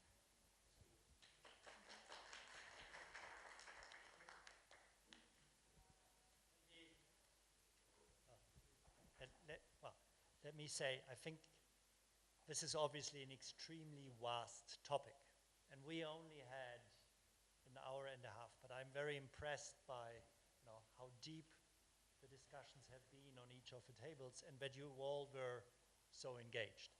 Really also would like to thank all the facilitators and counselors from ERI, from JVI, from the IMF for being here with us and being here with you. I think it's hard to summarize, but maybe some key takeaways I heard is that, well, there is a link between how developed a country is and how well they do on structural reforms. So in this area, you see in many cases Kazakhstan is maybe sort of broadly as other countries that are developed in the same way. However, a lot needs to be done if you want to accelerate growth going forward to higher levels. We discussed, I think, in the institutional area, some property rights issues, some governance issues on the infrastructure side. I think the group added to the list water. On the efficiency side, I think there was a lot of focus on facilitating opening businesses, on reviewing sort of maybe the FDI environment. Then on the labor market, I think we have seen, based on the indicators, they seem to do reasonably well, but there is an issue maybe with education, attracting and retaining talent. And then looking at the financial sector, I think we have seen also on average, Kazakhstan is not doing so well. It's about the soundness of banks, it's about the financing of SMEs and new initiatives. So I really think, I hope this has brought you some food for thought for your own work, for interacting with your colleagues. And I would like to thank you again for coming to this workshop and hope you enjoy the rest of the Astana Economic Forum. Thank you very much, and we can continue bilaterally the discussions.